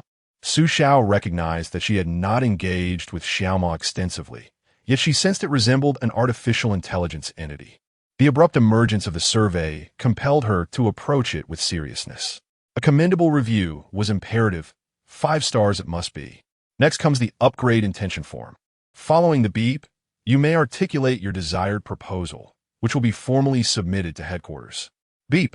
What an unforeseen turn of events. It felt akin to an unannounced examination. Clearing her throat, Su Xiao maintained her poise and articulated her suggestions in one breath. She expressed a desire to amalgamate the advantages of the 3 safe houses, envisioning an upgraded refuge accessible in any locale. Aware of the underground cellar's distinctive limitation, which prohibits players from transporting movable items upon exit, she noted that while the fishing boat and sports car are easily maneuverable, they are also susceptible to loss. Therefore, she yearned for the upgrade to amend this shortcoming. As the safe house was already slated for enhancement, it ought to be entirely at the player's discretion. There was a fleeting pause as her thoughts momentarily wavered. In that intense moment, she found herself bereft of additional ideas. Thank you for your suggestion. We shall forward your proposal to headquarters. Kindly await your upgrade plan. No, she had not completed her discourse. Xiao Montag. Xiao Mo replied, I am present. However, I have yet to finalize my suggestion. May I offer a brief addition? Su Xiao asked with caution. The pressing time constraint had momentarily stifled her thoughts. The upgrade intention form has been submitted to headquarters and cannot be amended. Should you have any recommendations regarding Xiao Mo's services, please feel free to express them directly. That's not quite it. Social contemplatif. Concerning the special prompts that sporadically manifest within external edifices and flora, sometimes disclosing treasure chests, and at other times unleashing apocalyptic creatures. Is there a discernible pattern to be observed? Regarding the gameplay and dynamics of the apocalyptic game, it is incumbent upon the survivors to venture forth. Xiao Mo is unable to offer assistance. Su Xiao. Very well. Xiao Mo, please unveil the information. Su Xiao accessed the details pertaining to the Ferrari safe house. Level 1 safe house, ownership, Su Xiao, space, 04, warehouse, 010, indoor temperature, 23 degrees, fuel tank range, 6 kilometers, fuel tank range. Indeed, as Master Rashi had articulated, various safe houses exhibit distinct modes of mobility, each presenting its own set of merits and drawbacks. While movement is feasible, I contemplate returning to the cellar. Every resource conserved is significant. Departing from the Ferrari, Su Xiao carried 2 safe houses, a toy car, and a toy boat. She endeavored to retrace her steps to the cellar, yet its entrance was remarkably inconspicuous. Even with a reference point, Su Xiao searched for an extended duration. Upon entering the cellar, she consulted the electronic map, and after a brief moment of contemplation, utilized her phone's memo application to record the coordinates, designating it as a Level 2 Apocalypse monster location. She intended to return for further exploration once her weapons attained Level 2. Her inability to enhance her weapons was due to a lack of wooden planks and iron scraps. After making her notes, Su Xiao observed a group notification, 999. Previously, to minimize disruptions, she had activated silent mode. Now, her compulsive tendencies urged her to reactivate it.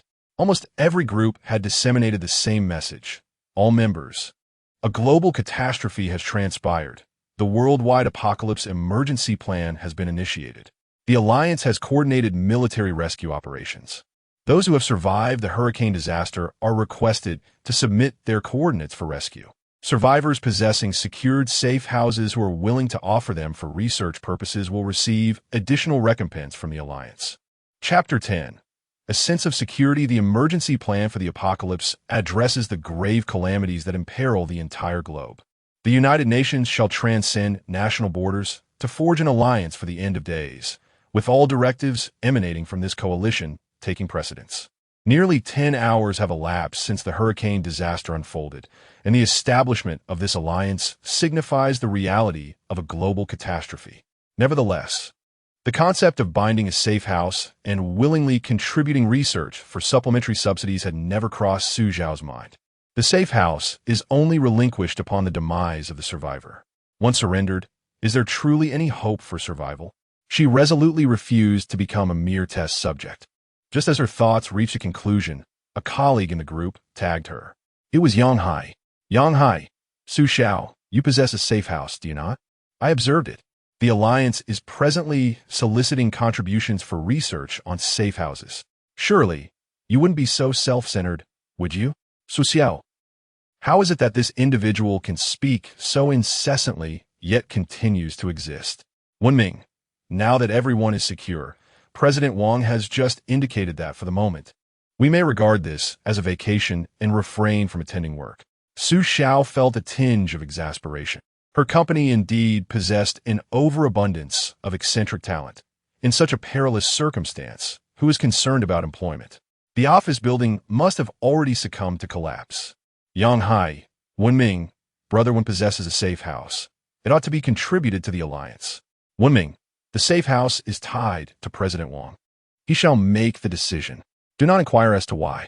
The moment he opened the door to welcome President Wang, the binding time was renewed, and he inadvertently invited President Wang inside first, resulting in President Wang binding the safe house instead of him.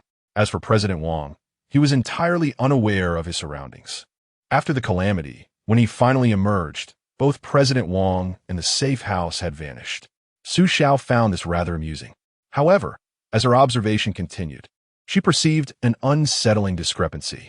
Aside from that singular notification, it appeared that these individuals had failed to mention any other pertinent information. They were oblivious to the duration of the disaster, ignorant of what constituted an absolute safety event, and were unaware that a new calamity could arise in 2 hours. Most importantly, based on the exchanges in the chat records, it seemed they were unaware that natural resources were finite, still sending messages in search of sustenance. This indicated that only those survivors who had bound the safe houses could grasp the urgency of time. This realization filled Su Xiao with a sense of foreboding. No longer wishing to linger on her phone, she navigated through the cellar, exploring various locales. However, it was evident that the survivors with safe houses were already cognizant of the necessity to search for treasure chests. After nearly 2 hours of searching, she had discovered only 1 red chest, 1 blue chest, and 2 white chests. Yet, Su Xiao felt that her bounty was quite substantial among the survivors.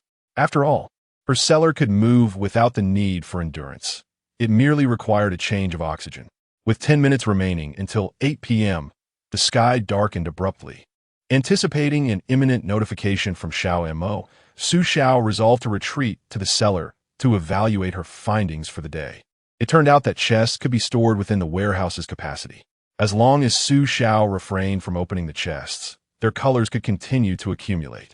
Therefore, there was no urgency to open the white chests in her warehouse, as they were all filled with provisions. The blue chest merely contained an item, its contents uncertain. Thus there was no haste. The red chest, holding a weapon she already possessed, could be set aside for the time being. Consequently, her primary objective was to discover methods for acquiring iron blocks and wooden planks. After a moment of reflection, Su Xiao took a bite of her bread and accessed the Survivor Exchange Center. Upon opening, several messages emerged. One was from Turtle Sage, while another was from a player seeking to exchange oxygen tanks. Turtle Sage, very well, let me impart some information to you. I actually possess a red chest Easter egg. All the weapons I have acquired from red chests are doubled. If you are willing, you may permit me to open the red chest you discover, but I require you to craft a weapon station and assist me in combining 2-level weapons. Su Xiao's eyes gleamed with excitement. The prospect of a red chest Easter egg. This person appears to possess a remarkable stroke of fortune. Naturally, Su Xiao did not perceive this as deceit. The mechanism for double rewards is straightforward. One simply needs to request an equivalent quantity of items from the other party in advance, ensuring that once the chest is opened, the remaining items are delivered without fail. Turtle Sage's Easter egg, once mentioned, would attract many eager to collaborate with him. After a brief moment of contemplation, Su Xiao replied, "Certainly, I possess a white chest Easter egg as well. If you encounter a white chest, you may entrust it to me, and I shall assist in opening it. However, under normal circumstances, I may require a certain portion of doomsday resources as a service fee. Of course, you may do the same. Furthermore, I have yet to construct my weapon station, as I have not discovered how to procure iron blocks and wooden planks. If you assist me in crafting the weapon station, I would also contemplate establishing a long-term partnership." After responding to Turtle Sage, she checked another message. Owner 293 for 734. "Yes, I concur. 3 days will suffice. An adult can wait, but a child cannot. The child is ill and must consume some nourishment.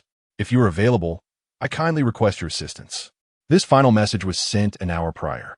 Su Xiao deliberated and replied, "All right." In the next moment, the other party sent a message. "Thank you. I'm truly out of options. The safe house requires power support, yet currently there are no resources for it. The safe house is stranded in an uninhabited area, and the exchange center is devoid of any traders. My child has a fever and is unwell, and I cannot leave to seek resources." Although uncertain whether the other party's words were truthful or false, the mere mention of a child compelled Su Xiao to search for supplies. She sent 6 bottles of nourishing milk for the child and 4 bottles of mineral water for the adult, along with some cake and chocolate pies, before finally obtaining the oxygen tank. Oxygen tank, description, contains 1 unit of oxygen, which can extend the oxygen supply duration by 1 hour when utilized in certain safe houses. Note: this extended duration will only be consumed after the base oxygen duration is depleted, provided the survivor has not exited the safe house for an oxygen exchange. If the survivor leaves for an exchange during this period, the extended duration halts consumption, prioritizing the depletion of the base oxygen duration. So that is the case. There is no need to retain this item. Su Xiao promptly utilized it. The information regarding the cellar's safe house transformed. Level 1 safe house, owner, Su Xiao. Space, 810, doomsday resources, 6 bottles of mineral water, for cans of cola, 2 cans of white peach soda, 2 bottles of milk, 4 strawberry cakes, for bags of chips, 2 Swiss rolls, for chocolate bars. Warehouse, for 10, 2 red chests, 1 blue chest, 2 white chests. 1 level fire axe, oxygen duration, 23 hours, 55 minutes, and 21 seconds. Oxygen accumulation duration, 1H, indoor temperature, 23 degrees. The fire axe is stored in the warehouse for convenient access. The food, despite being past its 7-day shelf life, appears capable of lasting for several more days, providing a sense of security, albeit limited. As she prepared to check for information from other survivors in the communication center channel, 8 o'clock arrived, heralding a new notification. Chapter 11. Infection. To commemorate the inaugural night of the Doomsday game descending upon Blue Star, the game has unveiled some special little creatures, each bearing delightful gifts from the Doomsday game. Brave survivors will reap bountiful rewards. After finishing her meal, Su Xiao peeked into the cellar. The sky, which should have gradually darkened, had suddenly turned pitch black, as if enveloped by a shroud of darkness, devoid of even a single star. Resolute to venture outside, she recalled that she now possessed 2 red chests, which, even if reserved for her own use, could at least be combined to forge a weapon. Chapter 12. Eating noodles. The 3 dogs had their carotid arteries slashed, collapsing from the attack, yet they quickly regained their footing, fixating their gaze on Su Xiao. Their bodies hunched low, and blood-soaked drool dripped from their sharp fangs, their pallid pupils disturbingly unsettling. This time, Su Xiao gripped the axe tightly and took the initiative to strike. In a frenzy, she unleashed a flurry of rapid strikes against the most severely injured dog, reducing it to mere fragments that transformed into a black chest before she turned to confront the other 2 that were attempting to bite her. Infection level 6. Infection level 7. Chapter 13. Greenhouse. Su Xiao was somewhat taken aback. She recognized this as a trope she had encountered online. Based on her speculation regarding the loquacious interlocutor, they were likely quite young, adventurous enough to undertake a self-drive trip in a foreign desert, indicating a decent family background and broad experiences, yet their character. She recalled the gray-haired man who drove a Ferrari but was swiftly betrayed by his companions. Indeed, it was conceivable that a fool with money existed. Since her true gender had eluded their deduction, Su Xiao had no intention of elaborating further. She sent over a gas stove, a gas canister, along with a bucket. Chapter 14. Endurance Special Plants. Su Xiao, who was somewhat sheltered, had never encountered such a phenomenon. According to the Turtle Hermit, they originated from green chests, yet the world seldom spoke of green chests. Given their statement, it seemed they possessed special green plants. After a moment's contemplation, Su Xiao replied, "I currently have only 2 plastics, as the number of individuals willing to trade black chests with me is exceedingly low. I can either wait until I open your chest and see how many plastics I can procure, or we can barter with other materials." After a brief hesitation, they responded, "Iron blocks will suffice. You can start with 4 iron blocks and 2 plastics." Chapter 15. Attributes. 4 options materialized before Su Xiao. Chapter 16. Warning at 8 o'clock. A group message arrived. Yang Hai, did you hear the announcement? In but 7 days, the cataclysm of the Blue Star shall unfold, and only those players who have secured their sanctuaries shall possess the means to endure. Jason, oh my heavens, the very sky is collapsing. I took a day of respite today, believing I had evaded disaster, only to discover that my fate remains sealed in doom. Zhou Chuan. The Alliance has disseminated a communique declaring that this global calamity cannot be surmounted by mere human endeavor. The singular remedy lies in the discovery of safe houses. Thus, our only recourse is to seek out those survivors who have secured their sanctuaries and claim them. Chapter 17. The Client. A new affliction has descended. An earthquake. A tide of trepidation surged within Su Xiao's breast as she leaned against the wall, urgently querying, "Xiao Mo, was it not proclaimed that safe houses are utterly impervious? How can there be tremors?" Xiao Mo. In the initial 7 days of the apocalyptic game, novice prompts abound. Safe houses will issue alerts regarding impending disasters. As Xiao Mo concluded her statement, the tremors subsided, lasting no more than 5 seconds. Su Xiao quickly discerned that despite the quaking, the safe house had remained unscathed. Does this imply that there will be no further disaster warnings following the 7th day? Xiao Mo. Chapter 18. Upgrade upon navigating the dense text. A singular notion crystallized in Su Xiao's mind. Had this sister served as an intermediary prior to the onset of the apocalypse? Her eloquence was undeniably refined. To cultivate a clientele, one must indefatigably seek out suitable survivors in the world. However, this endeavor concurrently filters out the less competent survivors, presenting a considerable burden for Su Xiao. Mere moments ago, she had discreetly reached out to nearly 10 survivors, only to discover that 9 of them had merely opened treasure chests to procure supplies, rendering the chests devoid of contents. Su Xiao responded, "That is acceptable, but my friend still possesses a purple." Chapter 19. The sports car. Su Xiao commenced her experimentation. As an avid gamer, she was well acquainted with certain monster mechanics. For instance, the apocalyptic creature that had pursued the survivor on the motorcycle operated on a hate mechanism. It ceased its chase midway due to the limitations imposed by its pursuit range. Consequently, she needed to determine whether the hate range was dictated by the distance between the monster and the player, or by the distance between the monster and the treasure chest. Su Xiao advanced and positioned herself at the juncture where the apocalyptic creature had halted and retreated, measuring a straight-line distance of 100 meters. The man on the motorcycle. Chapter 20. Tremors. Though the vista was expansive, the drawbacks were manifest.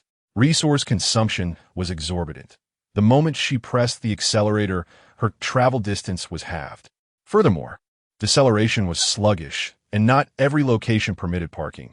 Designated parking spots were scarce and primarily located along the thoroughfares. In these regions, it appeared that few would be able to locate the collapsed structures. After bringing her vehicle to a stop, Su Xiao intended to gather supplies, but opted to enter the communication center after surveying several piles of stone. Although she had transitioned to a new secured shelter, the information displayed at the communication center remained her own. Chapter 21. High Fever Exercise Caution. The elder brother, positioned across from Su Xiao, instinctively drew her back. A sudden crash reverberated as the shelves behind him collapsed toward him, just as the two members of the alliance braced for what they believed to be their demise. The tremors abruptly ceased. Upon reopening her eyes, the girl before them raised her delicate arms, effortlessly lifting the shelves that weighed several hundred pounds. This astonishing sight left the two men in a state of utter disbelief. Hurry and leave. Su Xiao urgit, het brol furovit. Chapter 22. Self-rescue. Su Xiao initiated a query. Hello, has your son registered for a secured shelter? The response arrived promptly. No, I have registered myself. I merely accompanied my son. He is still quite young, merely 13, and has suddenly developed a fever. A wave of apprehension enveloped Su Xiao. Examine whether your son displays any peculiar symptoms. This may not be an ordinary fever. The message suggested an impending crisis lurking in silence. Could it be that not only the survivors registered at the secure shelters are at risk, but also those unregistered? Chapter 23. Crisis leave? Departing sounds appealing. The man scoffed. Do not even entertain the thought of claiming any additional supplies. Furthermore, should the Alliance's rescue team arrive later, you shall not be the first to receive assistance. The Alliance had dispatched an order to shelter the affected populace, urging them not to roam and to await further assistance. A woman cried out, "We cannot remain here. We must seek a secure shelter. The Alliance cannot save us." As Su Xiao endeavored to secure yet another white treasure chest, she inadvertently caught wind of a conversation. She contemplated the evident urgency displayed by the individual. Chapter 24. Perishing 27 units of supplies, does that not seem rather extravagant? The turtle sage paused momentarily, saying, "Brother, allow me to impart some valuable information. Might we consider diminishing the quantity?" "Yes, you. This knowledge is possessed by but a select few." The turtle sage continued, "Of course, I do not intend to exploit you, nor do I perceive you as unworthy. You rightfully deserve the benefits derived from the transaction fees of the food treasure chest. However, my appetite is rather considerable, and the available food resources are rather scarce. A single unit of food scarcely suffices for a meal, hence my desire to accumulate a bit more. But you, dear brother, are quite different." Chapter 25. Anomaly Access Denied. Su Xiao expressed her frustration towards the turtle sage. That was well articulated. "Next time, I shall double your transaction fee for the food treasure chest." The turtle sage exclaimed, "What? Are you truly serious? Brother, what have I said to offend you?" Su Xiao remained silent. Once the upgrade plan for the fortified shelter was unveiled, the turtle sage would ascertain her ownership of shelter number 1. Nevertheless, it is imperative to recognize the invaluable information provided by the turtle sage. Firstly, 3 fortified shelters were implicated. Chapter 26. Piles of stone. Description of the greenhouse. This modest greenhouse is designed for the cultivation of flora reminiscent of those found in apocalyptic narratives. The introduction may appear unremarkable, merely cataloging various plants. However, the description for the NC asserts can be cultivated in the greenhouse using blood. This suggests that what seems to be an ordinary function on the blueprint may possess extraordinary significance amidst the dwindling resources of the apocalypse. Thus, these ostensibly mundane items, such as gyms and air purifiers, which might seem to offer little utility in a post-apocalyptic context, could surprisingly yield exceptional outcomes. A glance was cast once more. Chapter 27. The wasteland. To witness such a scene was unforeseen, causing Su Xiao's heart to tremble, nearly prompting her to release her grip and inflict further harm upon the delicate form. Yet, she was acutely aware that in a world devastated by the apocalypse, such sights would neither be the first nor the last.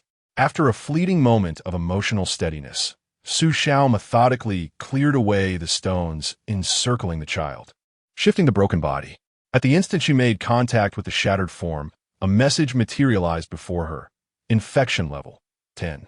Su Xiao was momentarily taken aback. Undoubtedly, The child was already deceased, devoid of any sign of breath. Chapter 28. The mission. The woman hesitated. Turning back, she no longer exhibited the fragile demeanor of moments prior. Su Xiao retrieved the items she had dropped. This is the emblem of the Alliance. Your agility and reflexes indicate you are no ordinary individual. Thus, you belong to the Alliance. Speak. What is your true intention? Not merely an Alliance member, she distinctly set herself apart from those adorned in Alliance uniforms. Su Xiao had previously scrutinized the Alliance insignia. Those in uniforms merely bore plastic representations affixed to their garments. Chapter 29. Synthesis following an hour's excursion. Su Xiao had accrued 21 level 1 yellow chests and 1 safe house. A diminutive rubber duck, a child's toy gently bobbing upon the water, had its beak transformed into a handle, regrettably proving of no utility to her. Upon acquisition, the game notified her that the binding limit for safe houses had been reached, rendering this safe house devoid of value. Upon discovering that the Alliance emblem 1349 emitted a signal, Su Xiao immediately contemplated an exchange with the Alliance. Seeking an electronic map for live tracking, even considering the modification of her phone for tracking purposes. The signal abruptly ceased, and her phone. Chapter 30. Mathematics. Su Xiao initially intended to propose the amalgamation of all items, but recalled the earlier prompt indicating that little Mo might find it somewhat burdensome. After a moment's reflection, she inquired, "Little Mo, will synthesizing treasure chests deplete your energy? What is the utmost number of chests that one can synthesize?" Little Mo responded, "I serve as the custodian of the safe house. My energy replenishes at dawn, with a daily base energy value of 100. Each synthesis of a treasure chest consumes 30 energy points. However, I'm unable to synthesize weapons, blueprints, items, or chests associated with life. Weapons correspond to red chests, blueprints to purple chests, items to blue chests, and life to green chests." Chapter 31. The traitor came. Sanin exclaimed, "You nearly frightened me to death. I thought you." His words faded into silence, yet Su Xiao comprehended the insinuation. This Navi child would prefer to believe in his own demise rather than entertain the notion that she could mislead him regarding the yellow chests. In the interest of nurturing enduring partnerships, albeit amidst a dearth of camaraderie, a trace of benevolence endures. Su Xiao delicately proposed, "You may wish to amass a collection of treasure chests. When resources dwindle in the future, you may unveil them for my benefit. I'm not so readily swayed. It seems that a particular variety of fundamental treasure chest must attain a total of 99 to initiate construction." Chapter 32. The Alliance as the diminutive yellow duck was playfully manipulated in Su Xiao's hands. A perplexing inquiry emerged. Had the Alliance been aware beforehand that they could have salvaged more lives, why did they not take measures in advance? 1349 instinctively replied. The Alliance had indeed made thorough preparations. However, this particular game diverges significantly from its predecessors in terms of information. Predecessors? Su Xiao latched onto this pivotal detail, for she had previously been unaware of any earlier occurrences.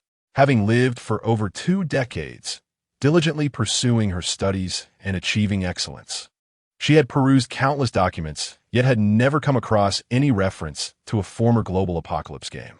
Chapter 33. Imagination having achieved her objectives, Su Xiao returned to the cellar. She was acutely aware that the device in her possession would be traceable. Yet she possessed a method to circumvent this and could conveniently test the enhanced teleportation capabilities of her safe house. 3 safe houses could facilitate her transit, provided they were all situated outdoors.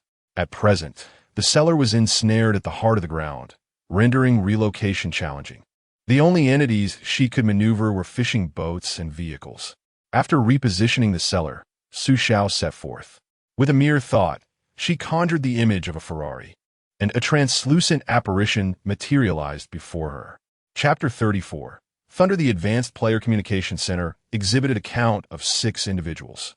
In contrast to the standard Player Communication Center, it resembled a cohesive group chat. The panel of the ordinary communication center scrolled incessantly, rendering it arduous to extract valuable information, with records exceeding 100 messages fading into obscurity. However, The Advanced Player Communication Center facilitated mentions of survivors, which would elicit special notifications. 49s. Are you the fortunate survivor of the 3 treasure chest eggs? Such serendipity. I am a survivor of a blue treasure chest egg. Do not hesitate to reach out to me privately should you require assistance. This seemed to embody a commendable initiative. Chapter 35. Fever the cellar had perpetually exuded tranquility, untouched by the clamor of the outside world. What transpired now? Su Xiao discerned that it was already 8 p.m. from a very first day, barring extraordinary circumstances. Notifications were customarily disseminated at 8 p.m., midnight, and 8 a.m. Yet today, not a single notification had echoed through the stillness. She promptly uttered, "Xiao Mo. Activate the communication center." Only upon voicing this did Su Xiao perceive that something was amiss. The predicament was far from straightforward. After Xiao Mo secured the safe house. Chapter 36. Invisibility had she merely encountered a slight fever in the morning, and now it was intensifying? Could it be the consequence of a heightened infection? Yet, such a scenario seemed improbable. According to the established pattern, an alert for infection escalation should have materialized at 8 a.m., not at this moment. Just as this contemplation crossed her mind, Su Xiao sneezed, her nose began to run, and her throat throbbed with discomfort. The infection diverged from her expectations. It bore the hallmarks of a cold. However, the onset of these symptoms was alarmingly rapid. Even during previous encounters with rain, it would typically necessitate 4 to 12 hours for symptoms to manifest gradually. Moreover, a fever generally results from the invasion of a virus. Chapter 37. Power on. Su Xiao knitted her brow. Although the man had not secured a safe house, the relentless notifications from the apocalyptic game system heightened his awareness of its peculiarities. He recognized that by failing to locate and bind to a safe house in a timely manner, he had already relinquished his advantage. Does this imply that our survival is unattainable even if we seek refuge within the shelter? However, that is not the most daunting revelation. A comrade of mine disclosed a vital piece of information. He indicated that only through binding to a safe house can one access the extraordinary resources that manifest within the apocalyptic game. These encompass sustenance, tools, and an array of peculiar items. Chapter 38. Possession. Su Xiao promptly replied, "My apologies. I encountered an unforeseen circumstance and failed to notice your message.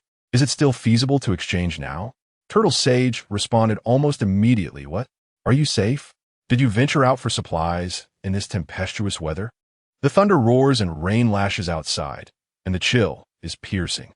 The lightning in the desert could incinerate a person. I was dreadfully worried when you did not respond." This instinctive concern arose from the fact that, in this desolate world, despite their lack of prior acquaintance, Turtle Sage had been an invaluable ally during Su Xiao's most vulnerable moments. He sincerely hoped that no harm had befallen him. Chapter 39. Raincoat extending his hand. Su Xiao hesitated. Gamblers hold a disdain for probabilistic treasure chests. He would require the assistance of the Turtle Sage to procure weapons. Thus, it was unwise to abandon that avenue at this juncture. He swiftly delivered the level 3 weapon chest, choosing to adopt a philosophy of out of sight, out of mind. As for the remaining level 2 weapon chests, Su Xiao contemplated for a moment. Given that the synthesis of weapons does not deplete energy, it stands to reason that the higher the level, the more exquisite the items acquired. Therefore, he resolved to leave them unopened for the time being. Yu had yet to respond. Su Xiao commenced the selection of potential fortunate survivors from the chat panel. Chapter 40. Unfortunate. Su Xiao swiftly inquired, "Did something transpire?" Upon further contemplation, he recognized the inadequacy of his phrasing and added, "Are you well?" Yu replied, "I am alive, yet I feel utterly exhausted. This illness descended upon me with alarming speed. In less than 2 hours, I transitioned from a state of wellness to being afflicted with a fever and a persistent runny nose. Although I lack a thermometer, I firmly believe my temperature must be approaching 42 degrees. I am beginning to suspect that my white blood cells are on the brink of unleashing a cytokine storm within me. A cytokine storm represents an exaggerated immune response. triggered when the body's temperature escalates to 42 degrees, with the intention of annihilating all viral entities, albeit at the cost of collateral damage. Chapter 41. Gasoline. The dawn breaks at 8 a.m. Apocalyptic resources have been replenished. Congratulations, survivors, on achieving the remarkable milestone of the third day of the novice period. Astonishingly, there remain 3 billion survivors on Blue Star. As the deity presiding over this apocalypse, I find this quite lamentable. The sound that reached his ears resembled an object plummeting and subsequently rolling along the ground. It appeared to be a die. Engage in a simple game. The rain expected to follow in the next hour will bestow a most delightful experience upon the survivors. In contrast to the whimpering of the timid, I hold a preference for the valor exhibited by heroes, even when they are fully cognizant of their circumstances. Chapter 42. The visage of that man, ravaged by sulfuric acid, succumbing to agony before his final breath escaped, flickered in his thoughts.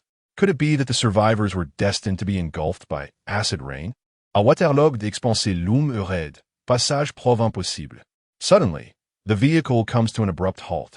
Initially, Su Xiao instinctively steered away from the city, striving to distance the Ferrari from the cellar, while also contemplating the possibility of heading towards Kyoto. Unexpectedly, she found herself on the elevated exit of a city long since in ruins, with only water below. The sports car could not traverse this obstacle and was compelled to navigate the mountainous terrain. Verdant raindrops cascaded upon the windshield. Chapter 43. Colorless Su Xiao readied herself to set forth. During the acid rain, she encountered no treasure chests, only sulfuric acid and oil. Thus, this must also be considered resources for a time challenge. With merely 15 units of supplies remaining, she synthesized gasoline, applying it directly in the Ferrari. What had once been a mere 2 kilometers transformed into a reassuring 152 kilometers. Yet, something felt amiss. Surely, numerous survivors had gathered resources today. Perhaps it was an opportune moment to barter for them at a favorable price. Resources grow increasingly invaluable as they diminish, yet their worth wanes when they are plentiful. Chapter 44. Smoke. The other party was not in pursuit of treasure chests upon the mountain as Su Xiao had been.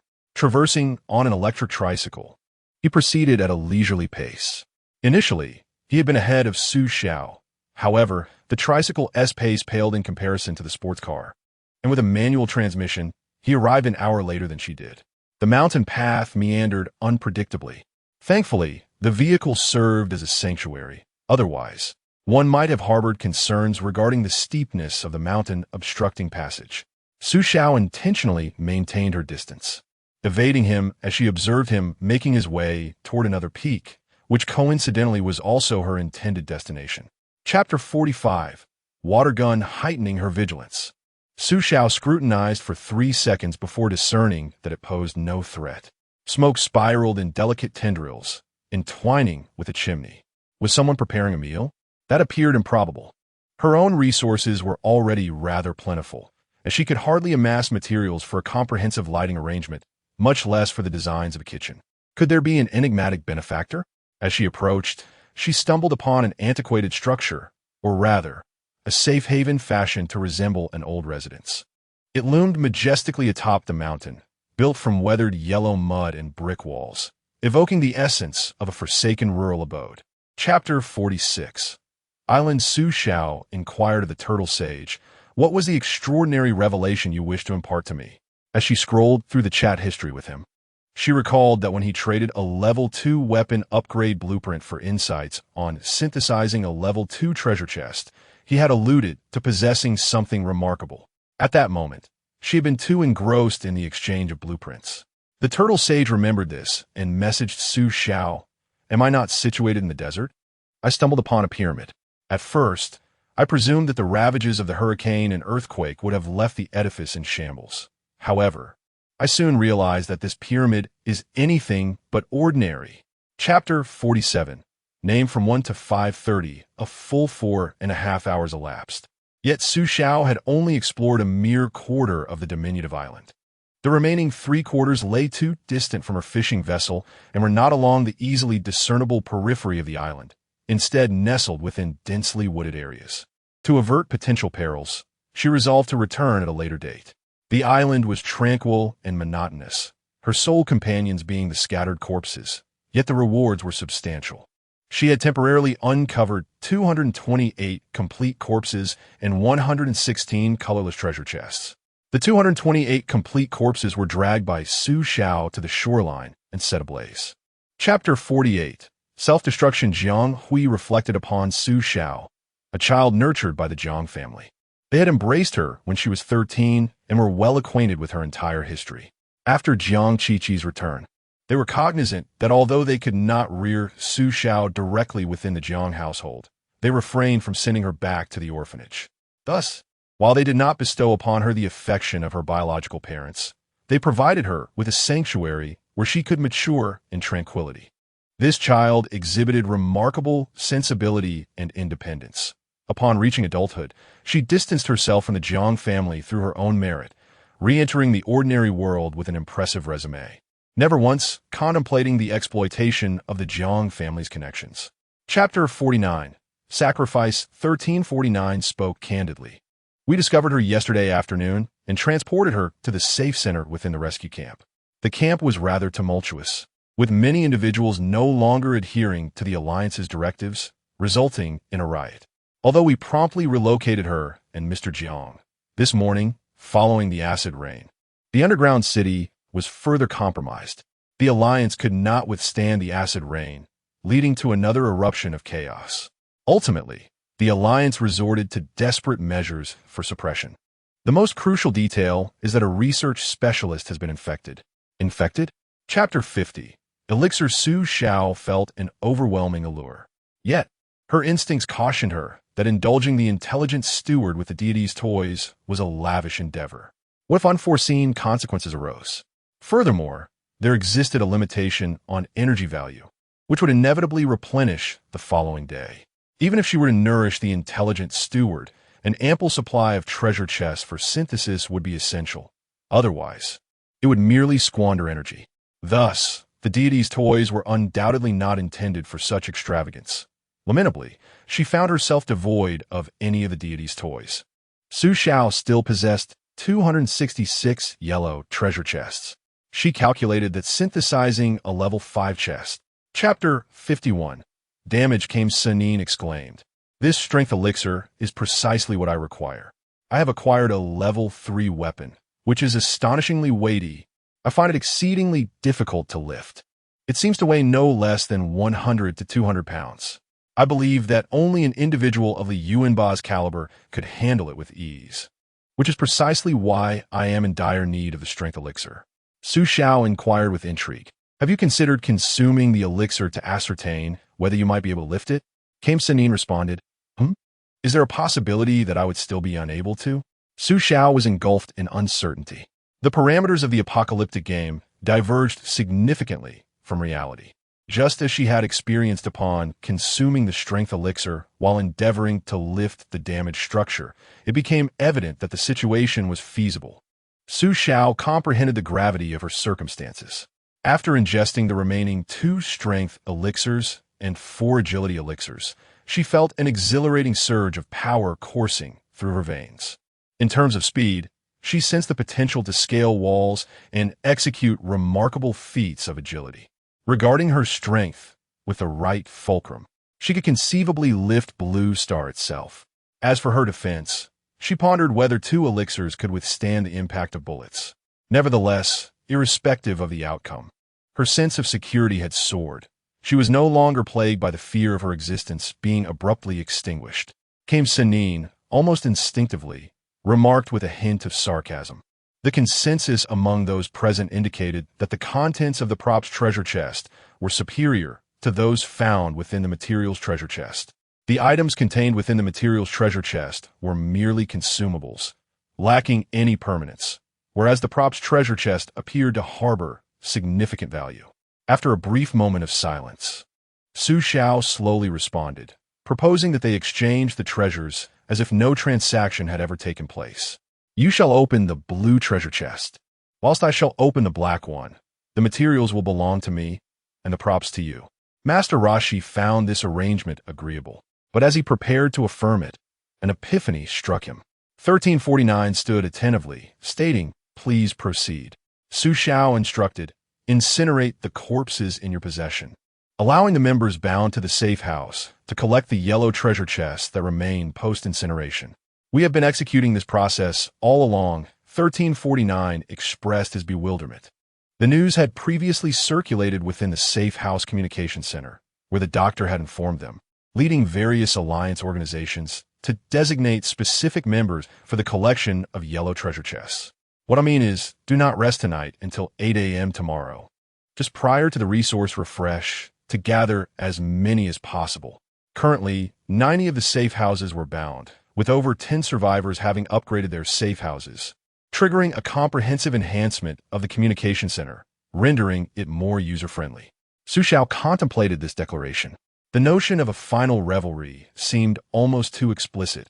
However, what could the assertion that sometimes merely breathing is a mistake possibly signify? It could scarcely be regarded as a mere expression of sentiment. Concerning the upgrade of the communication center, Su Shao ventured into the facility to investigate. Chapter 56. Poisoning. Su Shao experienced little in the way of sensation. It was reminiscent of being struck by a balloon. He had acquired a precise perception of energy emanating from the 2 vials of defense potions. As he turned, the beam of his flashlight illuminated a man's visage, gaunt and bloodied, his gaze suffused with a crimson hue. After a brief moment of stunned silence, the man swiftly reacted, exclaiming, "You little brat, come assist me." To his astonishment, help was indeed at hand, as the man swung a baseball bat towards Su Shao's face once more. Su Shao extended his hand and deftly grasped it. Chapter 57. Strategy. His hand brushed against the branches. Was he intended to clear them? To eradicate the sources of toxic gas, thus halting its production? As a game programmer, he was acutely aware that such tasks bore a striking resemblance to scenario missions. For example, when assigned the task of eliminating bandits, one would never expect to eradicate every last one from a map. Rather, a finite number would be designated, and upon fulfilling that requirement, the task would be regarded as complete. The true essence of the mission could only be unveiled through experience. He ignited the lighter against the tree trunk, and the flame surged instantly to a height of 3 feet, casting light upon the surroundings. Chapter 58. End soil. Reward acquired. End soil. X1. A blood-red soil enveloped in what appeared to be oil paper. The public reward was end soil, indicating that 374 survivors possessed a portion of this rare earth. Speculation regarding the equity of rewards arises from the fact that when Su Shao was clearing the first tree, she did not receive any individual score statistics. The absence of personal score data in public challenges suggests that there are no rankings or sequential rewards. Much like the challenge on the first night, as long as one completes it, all participants receive the same rewards. Chapter 59. Efficient social. How much do you possess? She nonchalantly presented 3 synthesized batteries to Master Rashi before making her way to the weapon station to elevate her level 2 weapon to level 3. After imbibing a strength potion, the level 2 weapon felt somewhat insubstantial in her grip. Shortly thereafter, the level 3 weapon materialized. It retained the form of an axe, albeit larger than its predecessor, embellished with intricate designs that rendered it quite mysterious, fitting seamlessly in Su Shao's hand. How much do you need? Came the swift response from 49. Su Shao felt a tinge of confusion, observing that the other party appeared to possess a substantial quantity of end soil. Chapter 60.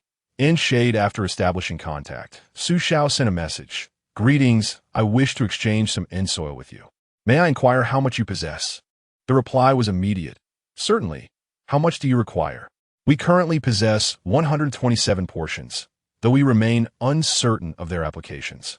It has been proposed that they may serve the purpose of cultivating doomsday seeds." Su Shao was oblivious to the myriad varieties of doomsday seeds. However, specialized seeds such as end shade were scarce. A modest greenhouse required merely 4 portions of end soil, rendering the remainder seemingly purposeless. Suddenly, Su Shao recalled that she had never activated it before. Chapter 61. Memory. This plant lacked a tangible form. More precisely, it manifested as a shadowy black flower, ethereal in essence. The moment Su Xiao made contact with the flower bud, it surged into her being. Instinctively, she sought any discomfort but found none. Strangely, the wound that had been bleeding moments prior was visibly mending at an astonishing pace, leaving no trace of scar in the blink of an eye. Su Xiao furrowed her brow, pondering whether shade possessed healing properties. Yet, that did not appear entirely accurate. If it merely mended wounds, a simple healing potion would suffice. Chapter 62. Slumber. Suddenly, Su Xiao came to a realization. This was shade, not her genuine shadow. Thus, was the nutrient solution of shade infused with the energy of moonlight? She gazed upward. The moon tonight was remarkably full, yet in truth, humanity had not beheld such a luminous orb for an extended period preceding the apocalypse. Scholars had asserted that the moon had perished over 3 millennia ago. Its extinction was merely a gradual process, as its energy dissipated slowly across an extensive duration. Thus, from her childhood to her maturity, Su Xiao had observed. Chapter 63. Decay. Old Mo was a sagacious butler, responsive solely to vocal commands. Should silence envelop her, she might remain in slumber. The episode of diarrhea persisted for an hour, indicating that the induced state of somnolence would similarly last for an hour. As long as she could maintain her wakefulness during that span, she would persevere. Watching Su Xiao engage in conversation, the channel for elite players became animated. An octogenarian, still brimming with vigor, remarked, "Ah, our leader has graced us with her presence. Each of you gathered here are formidable individuals, and it seems appropriate to deliberate on the matters of the game now that number 1 has made this rare appearance." Chapter 64. A year and more. Su Xiao lifted his gaze. A woman, clad in a flowing beach dress and running barefoot, approached with urgency. The sea breeze tousled her long hair, obscuring her features, yet her exposed skin bore the marks of numerous bleeding wounds. As she sprinted, she cried out, "I am so frightened. Please, keep your distance." Despite her terrified exclamations, she moved with remarkable swiftness, akin to a gust of wind sweeping past Su Xiao's fishing boat. Close behind her, nearly 200 meters away, a horde of zombies with grotesquely swollen heads pursued relentlessly. Socialcasta fleeting glance. Chapter 65. The Purple Whisper. Suddenly, Su Xiao recalled the horde of zombies he had previously vanquished. It seemed he had unwittingly thwarted their machinations.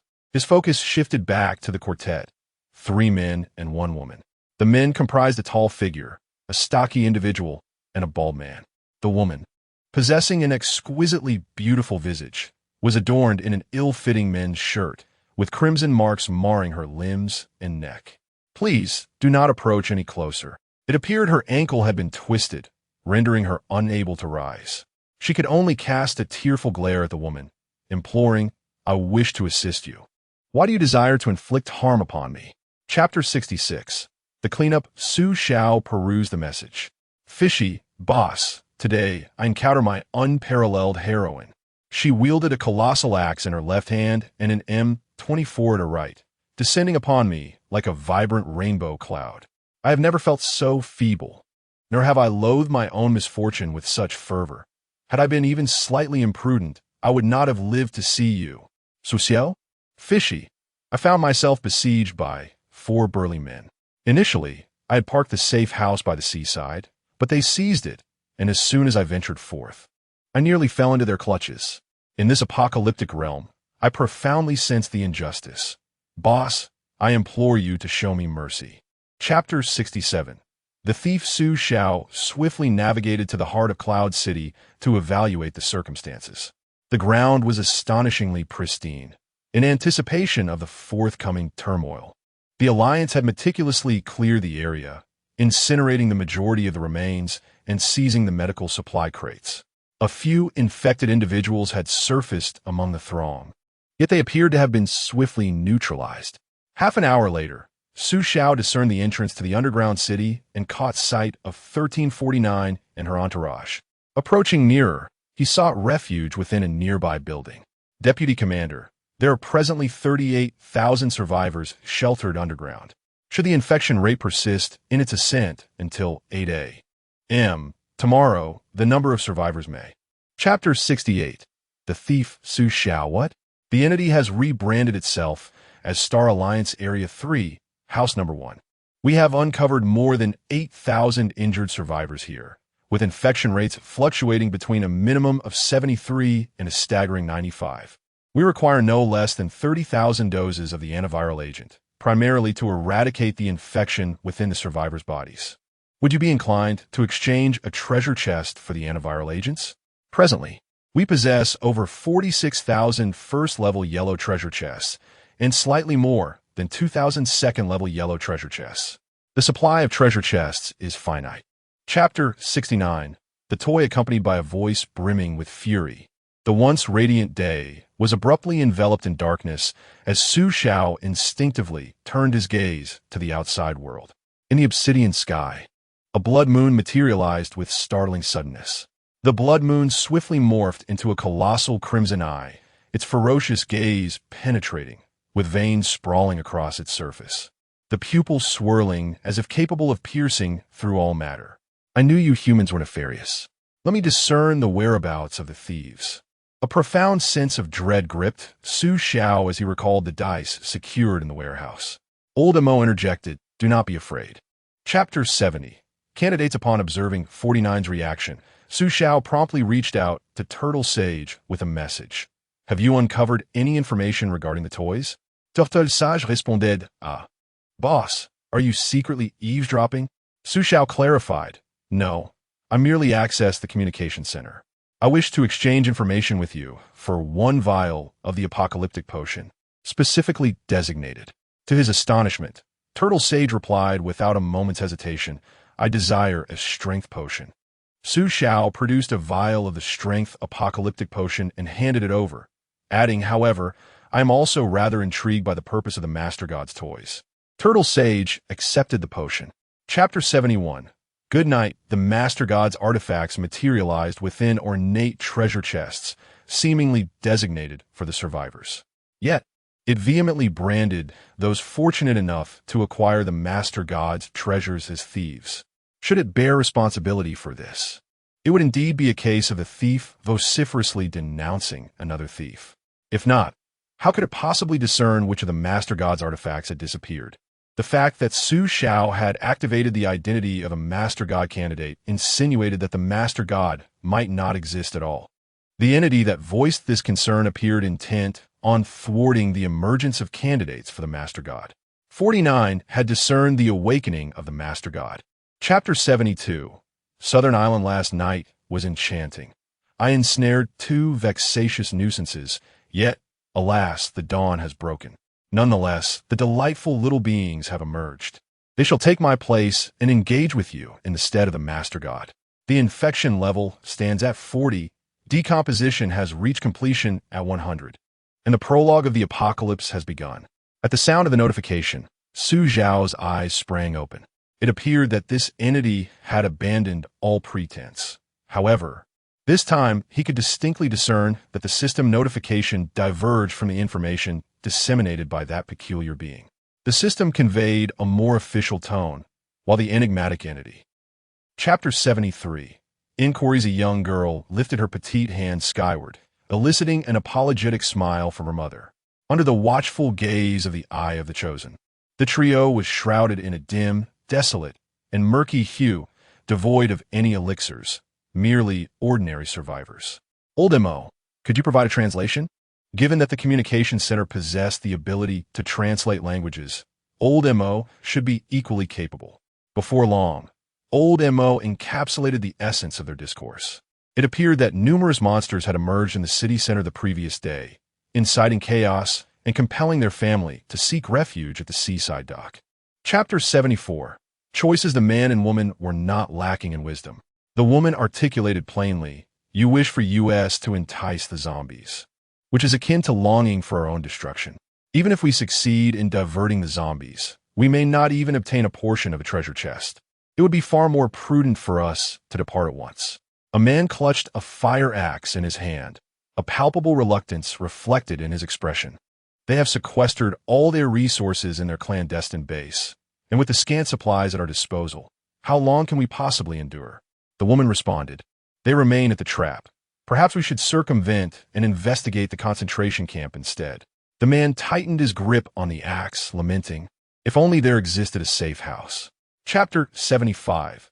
Neutrality. Su Xiao contemplated the prompt before her. She deemed the choice rather juvenile, adolescent, and mundane. However, decisions presented within an apocalyptic game must serve as guidance for the game's progression. Would the choice to save lead to troublesome quests? Conversely, would the option for destruction herald the ultimate demise of humanity within the game? One alternative suggested a multitude of tasks ahead, while the other indicated a lack of future engagements. Thus, Su Xiao was reluctant to select either.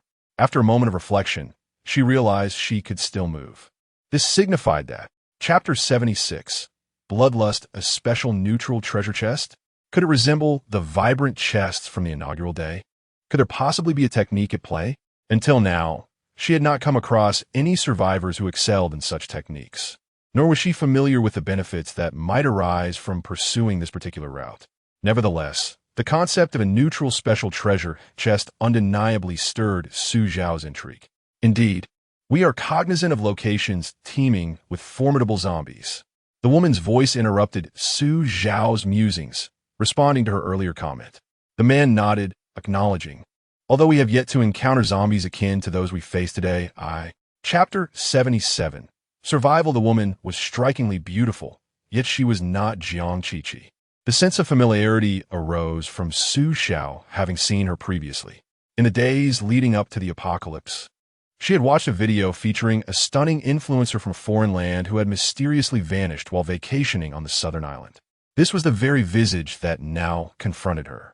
Even in her natural state, she exuded an ethereal beauty, an exquisite creation meticulously fashioned by Enhua over the course of a year, while others were but trivial clay figures discarded by her.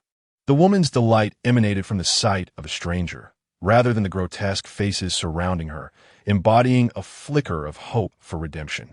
She opened her mouth, articulating words in a language that eluded Su Xiao's understanding. Chapter 78.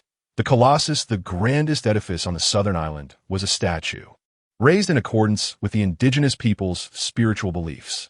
Towering at an awe-inspiring height of 300 meters and weighing 200 tons, it was a marvel until a hurricane struck, snapping its neck, and an earthquake later severed its head, which plummeted into the central square, leaving behind only a disheveled torso still looming over 200 meters. Su Xiao summoned her strength to leap into the palm of the statue, approximately 100 meters above the ground, granting her a panoramic view of the surrounding landscape. Utilizing the Eye of the Chosen, she surveyed the vicinity of the southern island. Indeed, her elevated position afforded her a broader perspective. Chapter 79. The behemoth. Su Xiao reacted swiftly, evading the imminent threat. Simultaneously, she remained vigilant of the silver giant's hand, which might suddenly reach for her, exuding a formidable sense of external pressure and overwhelming energy. She hastily ascended the teaching building, employing the Eye of the Chosen to scrutinize the approaching figure. It was a man. Within him flowed a silvery power akin to her own. He had consumed the apocalyptic potion, though his energy was lesser than hers. The concentration of power in his right hand had been magnified at least 100-fold, causing her heart to race. It felt as though, should a deity strike, all beings would be rendered mere insects. Chapter 80. The Hourglass. Maintain neutrality. A minimum of 3 neutral special treasure chests must be acquired. Currently, whether it pertains to the safe house or the synthesis chest, the requirement remains 3, a pattern unlikely to change. Should there be surplus voting tickets, she may explore alternative choices. Furthermore, casting votes will not alter her stance. After utilizing the voting tickets, Su Xiao retained the options before her, remaining still. As the clock struck 12, she prepared to dine. Today's repast consisted of spicy beef instant noodles, accompanied by several packets of spicy chicken feet and ham sausages. As she awaited, Chapter 81. The brain flower. Upon severing the connection to the communicator, 1349 swiftly commanded, "Instruct Team 2 to eliminate the ordinary zombies outside upon their arrival, and to exercise caution in their actions." The individual beside him promptly conveyed the message. A figure positioned behind 1349 interjected, "Commander Lin, should we not disseminate this information to other districts? I have heard that District 13 and District 17 boast formidable special survivors, and their cooperative alliances remain steadfast. They may be privy to recent developments. While Miss Su is undeniably capable, her movements are unrestrained, necessitating our persistent efforts to reach her each time. Currently, she has ventured into an area devoid of signal." Chapter 82. The competition. Su Xiao remained stationary, her keen gaze surveying the surroundings. Under the watchful scrutiny of the Eye of the Chosen, not only was the zombie shrouded in a veil of dark energy, but the entire stadium was similarly engulfed. This energy was formidable, and even the strength coursing through her veins was insufficient to withstand its might. To alter the dynamics of this energy, one would necessitate a power source exponentially greater than that which resided within Su Xiao. At this moment, she found herself unable to achieve such a feat. This indicated that if the mechanism were not dismantled, her own demise could be imminent. However, peril often walks hand in hand with opportunity. As a game planner, sociotypically. Chapter 83. The end. An overwhelming pressure surged forth, compelling Su Xiao to swiftly retreat beyond the reach of the athletic zombie's onslaught. Its bloodshot eyes, having failed to seize Su Xiao, mirrored a trace of disappointment. Meanwhile, Su Xiao pressed her hand against her chest, striving to quell the heart-racing sensation induced by the oppressive energy. As she had indicated, its attack range extended 5 meters, and it was concurrently undergoing evolution. Its speed had intensified. The consumption of survivors' brains functioned as a catalyst, augmenting its velocity while simultaneously dismantling certain regulatory constraints. The more brains it devoured. Chapter 84. The last words. Su Xiao turned to regard Lin Shu. Lin Shu began. "Do you recall when I spoke of the submerged Sakura Island?" Su Xiao replied. "I have a faint recollection." Lin Shu inquired. "Have you ever watched this documentary?" Su Xiao nodded. She possessed a profound interest in this domain, as she was a game planner, and a game necessitates a formidable worldview. Various mythologies, science fiction narratives, and documentaries that delve into the metaphysical realms beyond scientific explanation can serve as wellsprings for inspiration. In the confidential materials procured from the Doomsday Alliance. Chapter 85. The return of Su Xiao to the cellar marked a significant moment. She now possessed an abundance of resources, and in conjunction with the tainted consciousness of the main deity acquired that day, it bore substantial research potential. She posed a question to old Mo. "Previously, you mentioned that upon activating the consciousness of the main deity, one could communicate with other survivors through thought. Is this the item you referred to?" After a brief contemplation, the elder concluded, "It has been corrupted and is currently inoperative." Su Xiao then inquired, "What must be done to purify it?" The elder responded, "Perhaps the artifacts of the Master God could provide assistance." Su Xiao. Chapter 86. Candor. Xiao Mo hesitated momentarily before articulating her thoughts. "Do you perceive me as a deceiver? Would you come to regard me with contempt for it?" A trace of apprehension tinged her voice. Humanity possesses an inherent aversion to falsehoods and treachery. Su Xiao averted his gaze, remarking, "So you acknowledge your deceit?" Xiao Mo replied, "Indeed, upon consuming the initial fragment of intellect, I simultaneously acquired your parents' memories of you. If you are sincere, I shall not harbor animosity towards you. For although you have misled me, you have not caused me any harm," Su Xiao concluded. Chapter 87. Companionship. Su Xiao raised his gaze slightly. "Do all those who have perished reside there?" Seemingly attuned to Su Xiao's unvoiced inquiries, Xiao Mo chose her words with great care. "To be precise, the memories of the living transition to the realm of endings upon death. We are born in this realm, subsisting on the memories of humans during their lifetimes, awaiting the arrival of the end. The end, the conclusion. The advent of the end signifies the apocalypse. The Master God governs the moment of conclusion. When the Master God meets their demise, the end shall inevitably ensue. Human memories sustain us." Chapter 88. Proximity Xiao Montag. You have long awaited the arrival of the inevitable end, have you not? Su Xiao discerned this truth with certainty. Xiao and Mo responded, "Indeed, I long for the company of family. Although they devour the memories of humans during their existence, they remain eternally barred from experiencing the authentic essence of humanity. The human realm serves as a captivating spectacle for those born from the realm of conclusions. It is reminiscent of a historian, enamored with the pivotal figures who shaped history, yet perpetually unable to encounter them in the flesh. The arrival of the conclusion would bestow upon them profound contentment." Chapter 89. District 17. A butterfly fortuitously settled above the fishing vessel, seemingly cognizant of Su Zhao's whereabouts. Su Zhao awaited with measured patience. As anticipated, the other party could not suppress their restlessness. Shortly after a little over 10 minutes, a figure emerged before the fishing boat, garbed in a black trench coat emblazoned with the emblem of the Alliance. After retrieving the transformed butterfly safe house from the ground, he activated his communicator.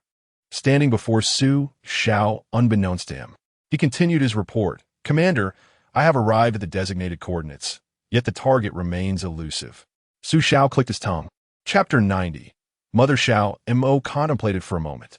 "So, do you perceive humanity as more perilous than the apocalypse?" Su Zhao replied, "In extreme circumstances, indeed." His gaze wandered towards the nearby ruins. "Even among the weak, there exists a profound distinction. Some frail individuals merely await an opportunity to metamorphose into the strong, while others manipulate the compassion of others, converting their vulnerability into a presumed entitlement."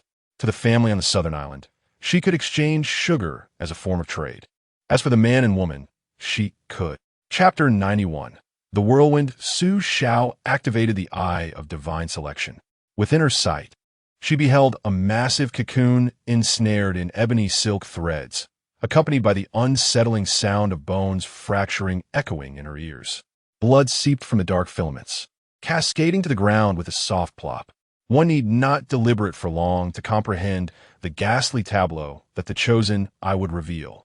Suddenly, Su Zhao observed countless threads surging forth from the form of the straw hat zombie, tugging at the black cocoon as if determined to metamorphose it into a new scarecrow. Her pupils constricted, and she swiftly turned to the middle-aged man, exclaiming urgently, "There are threads near the scarecrow cross. Quickly sever them." Chapter 92. Observing her, Lu Jiansheng found himself both amused and perplexed by Su Zhao's remarks. "Am I truly old? A man at the age of 41 is akin to a blossoming flower." Yet, as he uttered these words, he became acutely aware that the young girl, seemingly half his age, had deliberately spoken to offer him solace in the wake of his recent loss. It struck him as rather disconcerting to seek comfort from someone so much younger. Wiping his nose, he cast a glance at the collection in Su Zhao's hands, a modest heap of seeds, a golden voting ticket, and a substantial amount of soil. "Uncle does not require it. I possess the ability to safeguard myself." Chapter 93. Deceit. The proprietor of the illustrious number 1 colorful egg has finally made their grand appearance. How extraordinary! 3 colorful eggs. What remarkable fortune! You must have reaped tremendous rewards. What a blueprint for the solar lantern. Speak forth, esteemed one. I possess none. These 3 colorful eggs must have accrued a significant bounty of resources. Might you consider sharing a generous red envelope? A touch distant, are we? It took an eternity to hear you utter a single word. Several participants in the discourse had altered their usernames. Su Zhao cast a glance at them. Their numbers were rather meager, with none of the distinguished figures expressing their thoughts, reminiscent of their previous reticence. Chapter 94. Hemorrhoids. The new version shall be updated punctually at the stroke of midnight tomorrow, lasting for a duration of 8 hours. Following this update, all unbound survivor safe havens will transform into public shelters. Presently, there exist 572 bound safe houses. Survivors are urged to prepare accordingly. Su Zhao materialized onto the fishing vessel for an inspection. At 8 o'clock in the evening, darkness enveloped the surroundings. The rain continued to descend, yet the moon was notably absent, with the sounds emanating from the official game system. Despite the outside world being cloaked in darkness, the air remained untainted by the murky, polluted energies. Chapter 95. Hot Water, the prologue event, reached its conclusion prior to the version update. There remained a day to procure a few additional voting tickets, allowing for a leisurely approach. Master Rashi conveyed a message. Boss, are you interested in synthesizing a treasure chest? My energy reserves are overflowing. Su Xiao responded with curiosity. Have you once again fed the main god's toys to the intelligent butler? Master Rashi replied affirmatively. Indeed, today I have gathered numerous treasure chests. I require energy for the synthesis process, and I have recently opened a scale toy. I believe the scale possesses greater utility than the dice. Hence, I offered the dice to the intelligent butler. I have a surplus of energy remaining, but it is on the verge of expiration. Chapter 96. Selection at last. The prospect of a soothing hot shower beckoned. While the weather had been temperate, the chill of cold showers never truly sufficed to cleanse away the lingering stickiness. Su Xiao planned to indulge in a sumptuous hot bath that very evening. She examined the kitchen, an expansive 12 square meters, a truly magnificent space. Above, a storage cabinet awaited, perfect for an array of ingredients. Beneath it, a two-burner gas stove resided. To its left, a toaster stood ready, and to its right, a dishwasher hummed quietly. Adjacent to the dishwasher lay a vacant countertop, reminiscent of a cutting board, inviting one to decompose, shred, slice, dice, or mince. Chapter 97. Deception, Reward for Bonus Content. From the messages conveyed by Yu Yu, it becomes apparent that she and her brother possess a captivating narrative. While there may be no overt culinary drama, indulging in some gastronomic gossip suffices. Social observe. The astute steward is incapable of discerning the textual information from the communication center. This mechanism likely pertains to the game's design, warranting further elucidation. Nianyu resided within her mushroom dwelling, her gaze somewhat averted, lacking the customary light-hearted banter exchanged with Su Xiao. This occurrence is, in truth, not unusual. Within a large family, there exists, to varying degrees, a semblance of sordid affairs. Yu Yu declared, "My family is quite prosperous. My grandfather amassed his fortune from humble beginnings." Chapter 98. Thunder strikes. As Su Xiao enjoyed her meal, she responded to Nianyu's message. "It is deceiving you." After sending her reply, Su Xiao turned to Xiao Mo and asked, "Do you fear that I might bring you harm?" Xiao Mo replied, "Xiao Xiao would never inflict harm upon family. I am family and shall always protect Xiao Xiao." These words made Su Xiao press her lips together tightly. Xiao Mo's affection for her blossomed swiftly, largely due to the cherished memories of her father and mother, which were imbued with love and protection. Could this be regarded as evidence that, even in their absence, parents continue to watch over their children in an alternative manner? Chapter 99. Toxic mist. Upon her return to the safe house, she first indulged in a warm shower. Yet slumber eluded her grasp. After donning a fresh outfit, she disembarked from the fishing boat in search of the Ferrari. Securing the steering wheel of the Ferrari, she set the fishing vessel to navigate automatically down the river, anticipating her arrival in another city by dawn. In the absence of an activity map, the electronic display offered no precise coordinates. The craft was free to wander aimlessly. Nevertheless, Su Xiao recalled a blueprint, the design of the surveillance projection facility. Nianyu had apprised her that, owing to her premature use of the blueprint, she had encountered complications reminiscent of a fractured financial chain, leading her to hoard the remaining blueprints without any direct application. Chapter 100. The man Su Xiao turned around. Through the rearview mirror of the Ferrari, a swirling mass of inky black mist surged toward them, lacking any semblance of a zombie form, merely a cloud of vapor. A figure known as Lao San swiftly cast a tree-shaped toy, transforming it into a real tree. "Hurry, you must all get inside." It seemed that this ominous black mist was perceptible to more than just Su Xiao. Quickly, in total, 5 members entered one by one, with Lao San remaining at the end. Only after ensuring their safety did he prepare to enter himself, sealing the safe house. At that moment, Su Xiao beheld the encroaching black mist.